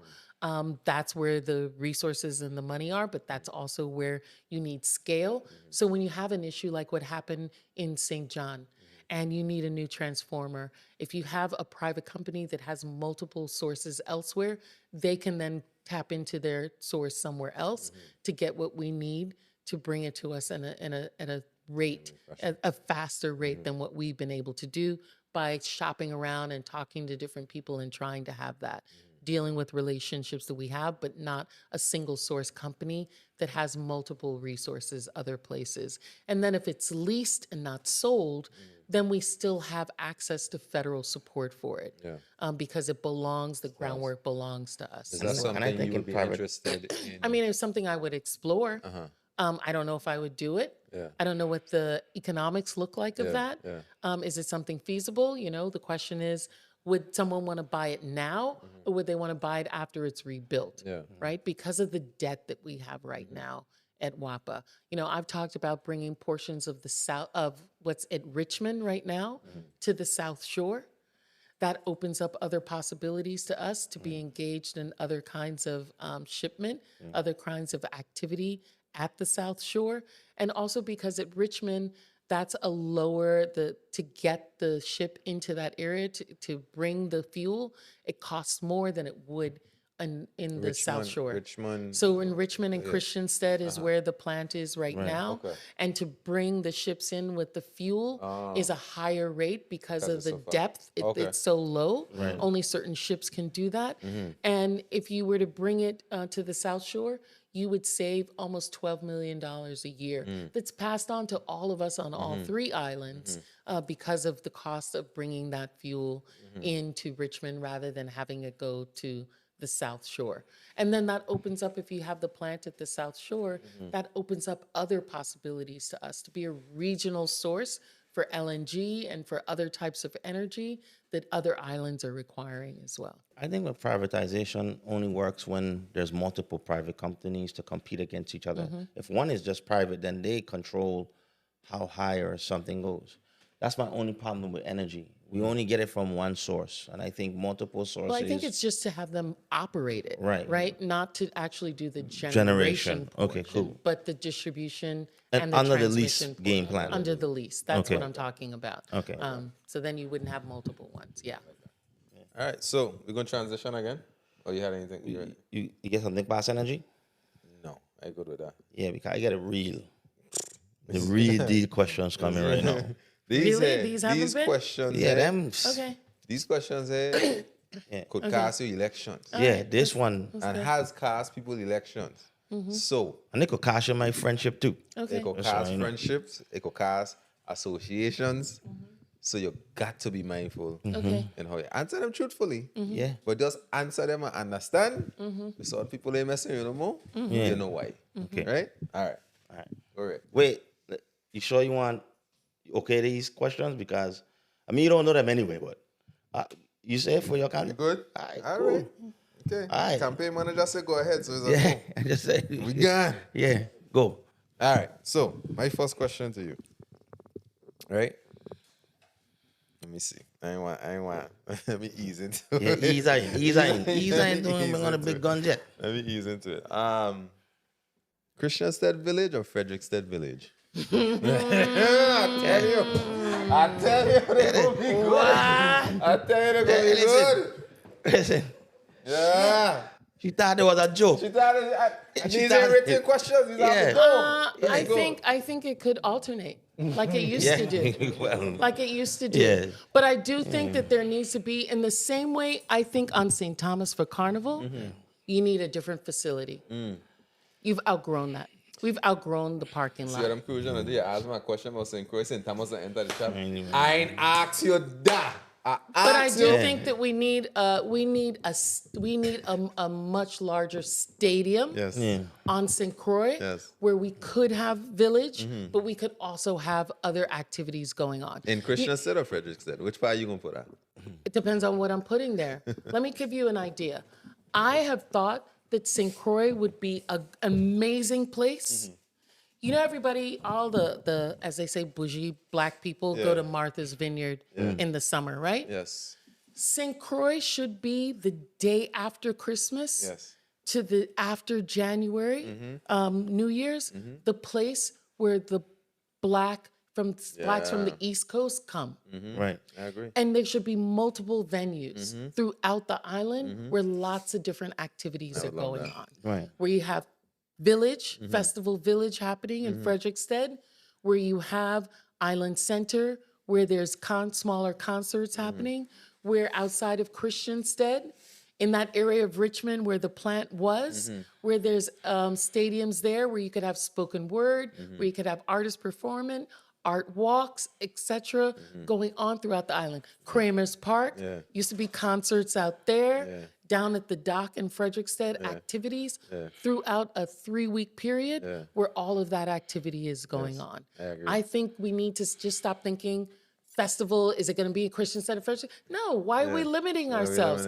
Let's just blow the shit up even bigger, wider, get an audience that's more engaged, having different kinds of music playing in different venues so that everyone can enjoy it. I hear that. Boy, seasoned politician. Seasoned politician, my son. Politician boy. 101. I do such a Boy. good job. Boy. She need a The raise. gymnastics are wrong now, one boy.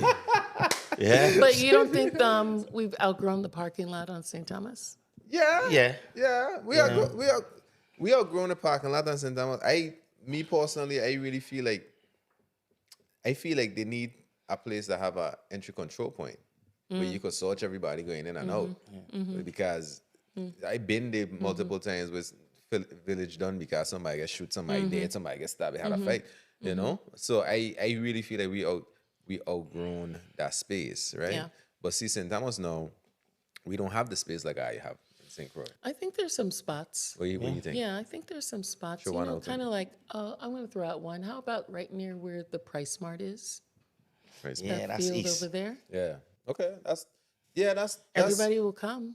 Yeah, I mean, people will Everybody come will regardless. wherever it is. I actually think they should just turn the village into a permanent venue, and instead of having to build up booths, that they're What already about- there. That's taking up so much space, right? Yeah. Yeah. What about Lionel Roberts Stadium being something bigger than what it is, expanding the footprint there? Yeah, I agree.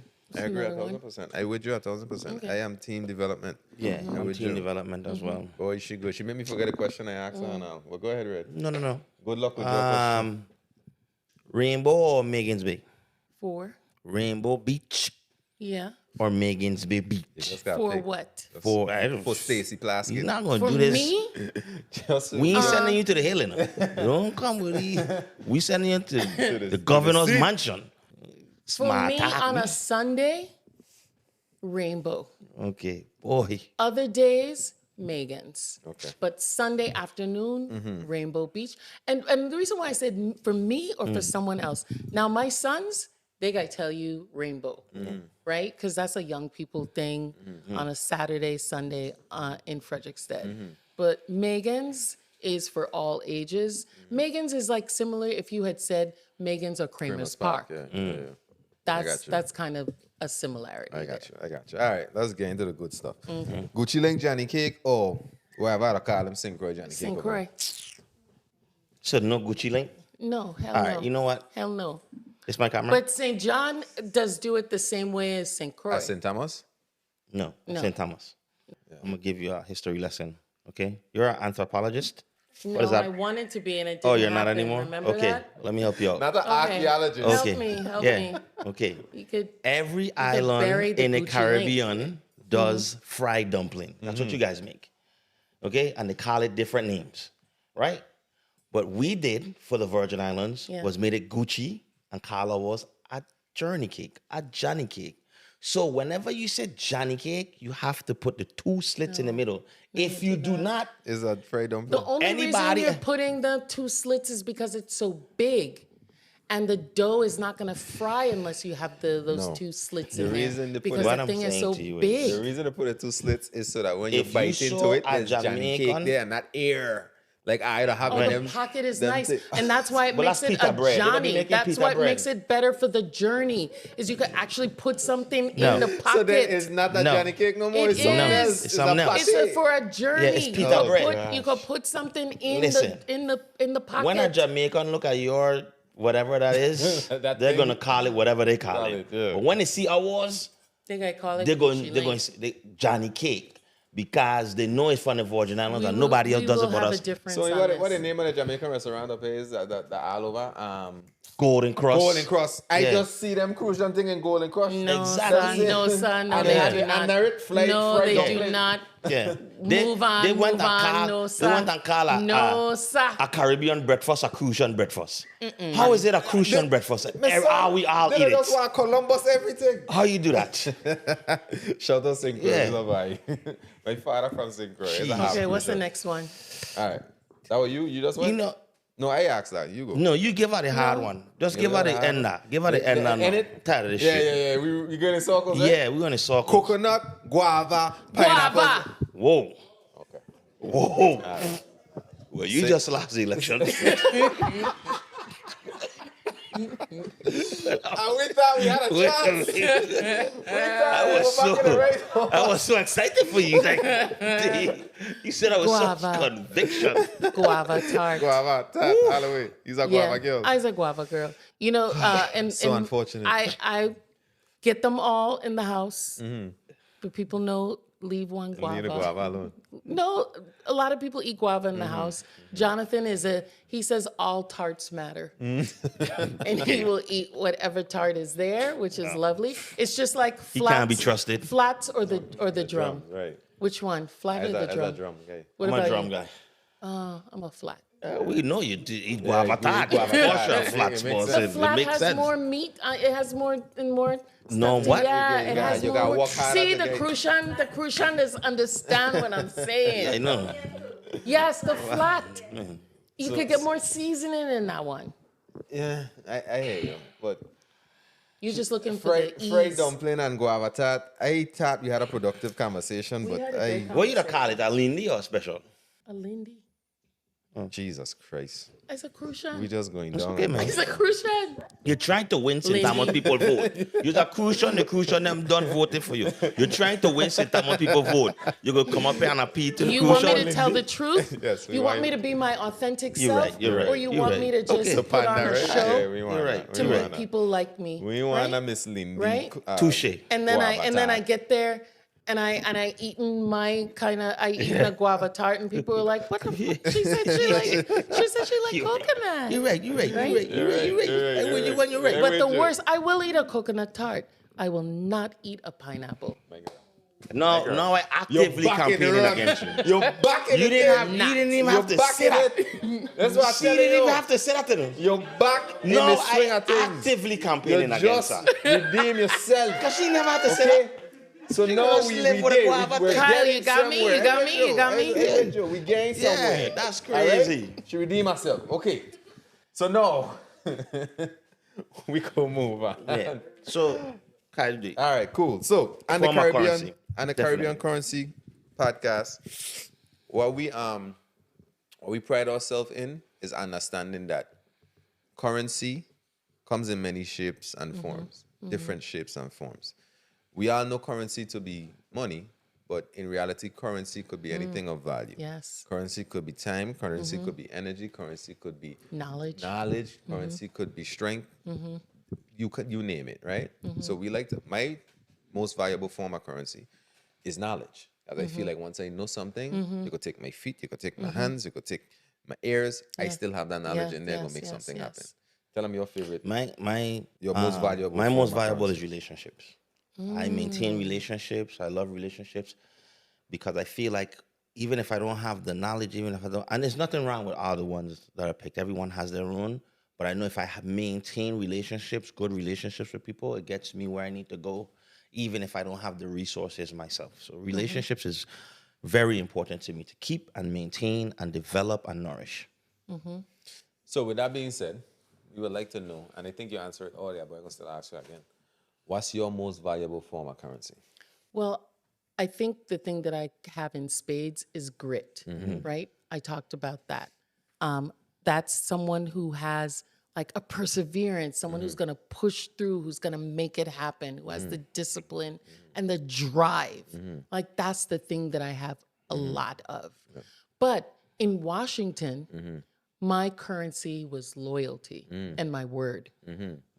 And I think that's something that I really value is my word. Yes. And I think that people can bank on that. If I say I'm going to do something, I'm going to kill myself to get that done. And if I say no, that's what I mean. My children know if they ask me something and I tell them no, don't ask me that thing again, you know, because that means you think I was a liar and I didn't really mean what I said. I mean what I say when I say something. So that's my currency, but my superpower is grit. It's great. I love that. That was the first time somebody used loyalty. Yeah. I like Out that. of everybody we've ever Because, interviewed. we sometimes hear the same kind of answers. Yeah. So it's always refreshing to hear something new. So kudos to you. Good. Ms. But I'm loyal Guavatad. to pineapple tart. And for that simple reason, I'm actively, you know what? Never mind. Well, this was cool. fun. It was Yeah. fun. This was probably cool. was, one of your best. It's better than The View. It's better than Yeah, man. Yeah. That's kind of, that's not my show, I never watched that show before, and I don't really watch it after. I may watch a clip, but I'm not like a Lifetime channel, The View kind of person. You want to watch Power. Notori Naughton, who's from St. the Croix, VI. That's our girl. Yeah, that's our girl. I call her up periodically when the show is on. I was like, that doesn't make any sense. That's not really. She's like, Stacey, it's a show. It's a show. You're taking this too seriously. You like me though, because I'd be the same way. Like, I ain't watching this shit. This don't even make no sense. Why he climbing through the window? Right. He's the boss. You climb through the window? No, Right. exactly. Right. So we on the That's same good page. stuff. That's good stuff. Shout out Natori. What kind of movies do you like? Me, I don't like movies. I would watch a movie that come out that, but I'm more of a series type of guy. Oh, you like series. Reason do being, you I feel- like them as they're happening, or you want the series to end before you watch it? But you then want it to- sometimes in the social media world that we live in, like you can't wait till it accumulate because somebody can give you a spoiler. But the reason that I more prefer series and movies because movies are one and done. Like you watch it, it's you was want to good see the and it's progression over. of characters Yeah. and the Game of evolution Thrones. of Yeah. stuff. Oh man, That's my favorite. listen. who's your person on Game of Thrones? We have time. It's very hard because in the beginning, I really had loved Ned Stark. Like everything that he stood for is something that I was like, man, I aspire to be like that. And then they killed him. Yeah. They Got him killed. But Tyrion, man. Yeah. I just like Tyrion's character development. And I also liked how the Hound and Arya developed into this. They were real tough with each other, but you could see the love was there in the end. Yeah. Like he didn't have it in him to be so touchy-feely like how Ned would have been. Yeah. Yeah. But that was like her replacement for Ned in a sense. They learned so much together. But there's so many characters. It's hard. It's so I hard. watch it again and then I pick a new character. I watch it again and I pick a new character. I'd read all the books before the movie came Really? out. Yeah. And I remember one of my sons, it was like 3 of us in the house who had read the books. And one of my sons who didn't read the books was really into Pete Stark. Yeah. And he was like, I really love Pete Stark. And we all like gave each other a look. And he was like, what? We were like, don't waste your time on that character. He's going to be dead like in like 3, episodes or whatever. You know who I disliked? The mother, the Stark's mother. Oh yeah, because she caused everything. Yeah. Yeah, Just she too was emotional. messy. But you see, you know, petty. everybody hated Cersei, but she loved her family was Yeah, first. that was she was it. doing She would do anything anything. for her family. So But you know, and people that's should have been true able to facts. relate to that. That's true to an extent because Tyrion was her family, but Right. she make Tyrion public enemy number 1. Yeah. You know what I mean? Well, it was her and She Jamie. had been taught to believe that he killed her mother. So Right. that's why she had That's that. why Okay, she had I the got you. thing. You're right. Yeah. You're right. But it's such Mm-hmm. so I like series that are very complex. I like conversation. Right? All the Mm-hmm. You acting didn't and mention, how come you didn't talk about Jon Snow? because to That's a- me he was like a that's a typical Muhammad- yeah. That's so obvious. Superman Yeah, it's so obvious, character. yeah, You know what I yeah, mean? I mean, I loved him, but what was his flaw? Like, what was his downfall other than liking the wildling girl? Every other character from Peter Baelish to even Varys, the eunuch, yes, yes. all of them had like a vice or a thing that Mm-hmm. was hindering them from getting where they were going, and they had to overcome. So Daenerys, she kind of like, she just went crazy in the end. It's in her blood. Yeah. That's why I started to realize like she was gonna go crazy gonna go anyway. crazy. They all you do. know. And what I kind of don't blame her. She watched her friend head get cut off. Cut off. Yeah, that's an You know what I mean? That's the girl that she came up with that Yeah. was by her Yeah. side Yeah. the whole Yeah. time. You know what I mean? Yeah. So, but when she decided to kill the whole town is when she lost me. Yeah, You know what I mean? yeah. But Tyrion's my guy. Tyrion's my guy, man. Yeah. And you know His what's whole crazy? character arc. If I is had to just- choose somebody, it would be Tyrion. It would be Because I Tyrion. sit down here thinking about who, and I just say no. And I like Arya. Yeah, Arya's fun. Yeah. That's Although she almost got paralyzed by her need for revenge. revenge. Yeah. You know, she couldn't move past that. So you remember when we were talking about my daughters? My youngest is Arya in the beginning, right? Just fierce, and then the oldest is Sansa. Sansa. But I loved how Sansa turned became- out at the she end. became how she grew. She Yeah. became a queen. Yeah. Yeah. Yeah. She became Well, a queen. Arya's still a warrior. You know? Yeah. So yeah. Love Yeah. it. Well, wow, that's great. This was an amazing conversation. It was.